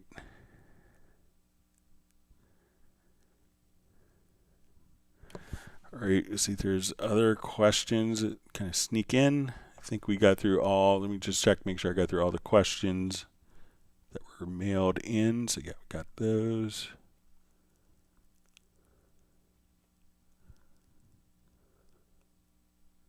Oh, we have one more question that's mailed in. Just says, I'm going completely mental, trying to understand audio regions, editing coming from LPX. For instance, after I glued two audio regions together, the gain handle was gone. Is that normal? Even the creating volume automation with the pencil tool doesn't work. It's really how it behaves. So when we have like two events that are glued together, so let's say if I come here, we have these two events, and if we come in, so right now there's two different hierarchical levels. So there's two levels of audio that can reside on the project window. We have events, which is kind of normal, and then we have parts. Now we could think of a part as a container of events. So if I select these two particular events here, and I glue them together, so I grab my glue gun, now we see that, oh, we don't have our fade handles, I don't have my volume, but what this is a container of events. So now when we double click, we go into what we call the part editor. And now that we're in the part editor, we can now do our fade in, fade outs, our clip gains, all directly here within the part editor. And now I could move multiple events with their contained within the part around just like so. So this way everything can be handled here, so we could have kind of, different audio clips kind of stacked vertically. We still have one audio voice that plays, but if I wanted to come over here, take these two events and have them, do crossfades, we could do all of our typical sample editing, what we do in a project window within the event. And now I move this one event, and that contains all of those different parts. So we have events, and events, when they're glued together, create parts, and parts are containers for events. Now the next question is, how do I get back my one part to independent events? And that's just by going to your audio menu and choosing dissolve part. And now our part is dissolved, and now we have our event with our event handles back. Okay, let me jump to live discussions. Thanks for all the great questions from everyone.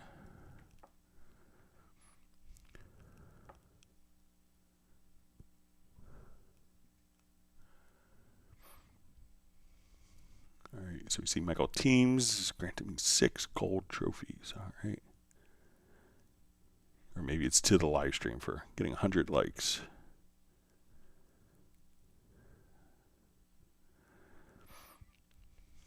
All right, so we see from Jay from Secret Studios, just says the true Jedi mastery lies within answering questions from an entire live stream audience over the course of 4 hours with live demonstrations to the point questions reach attrition. So it says Greg equals Yoda. Thanks for the kind words.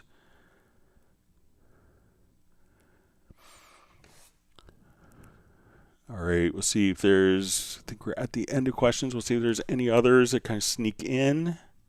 Thanks for all the great questions. I hope that everyone has learned a new tip or trick. And if you have, make sure you hit the like button, subscribe to the channel, tell friends about the live streams. And we do these on Tuesdays and Fridays starting at 1 p.m. U.S. Eastern Time. We see Michael's Teams' comment about the trophies. Thank you for that.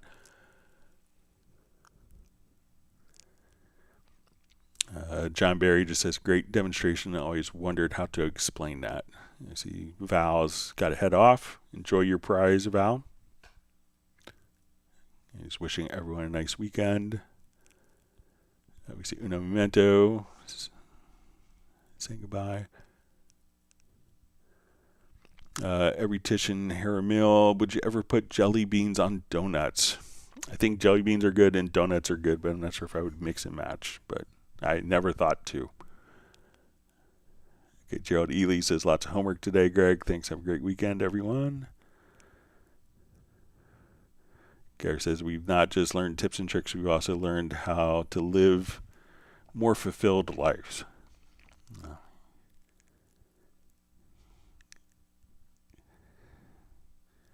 See, John Barry says, thanks, Greg. Every day is a school day. So, well, hopefully it's a fun school day where you don't have to feel like you have to get to class on time. All right, we see Ari just saying, thanks, Greg. You're welcome. All right, so it looks like we might be out of questions. I'll give it another 30 seconds or so.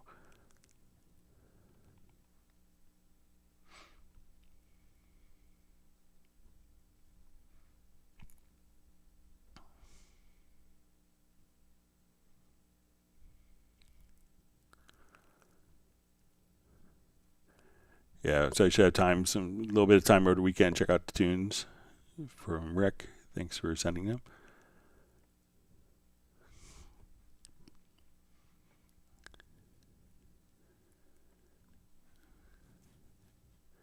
All right, so it looks like we are out of questions. I want to thank everyone for all the wonderful questions that people have sent in. Everyone stay safe and healthy over the weekend, and we will see everyone back on Tuesday. And with that, we'll go ahead and wrap up. Thanks for being such a wonderful community. I really appreciate everyone. And I think everyone has gotten their prizes from trivia from the 500th. If not, let me know, and I think we're all square on that. So with that, we'll go ahead and wrap up. Take care. Goodbye.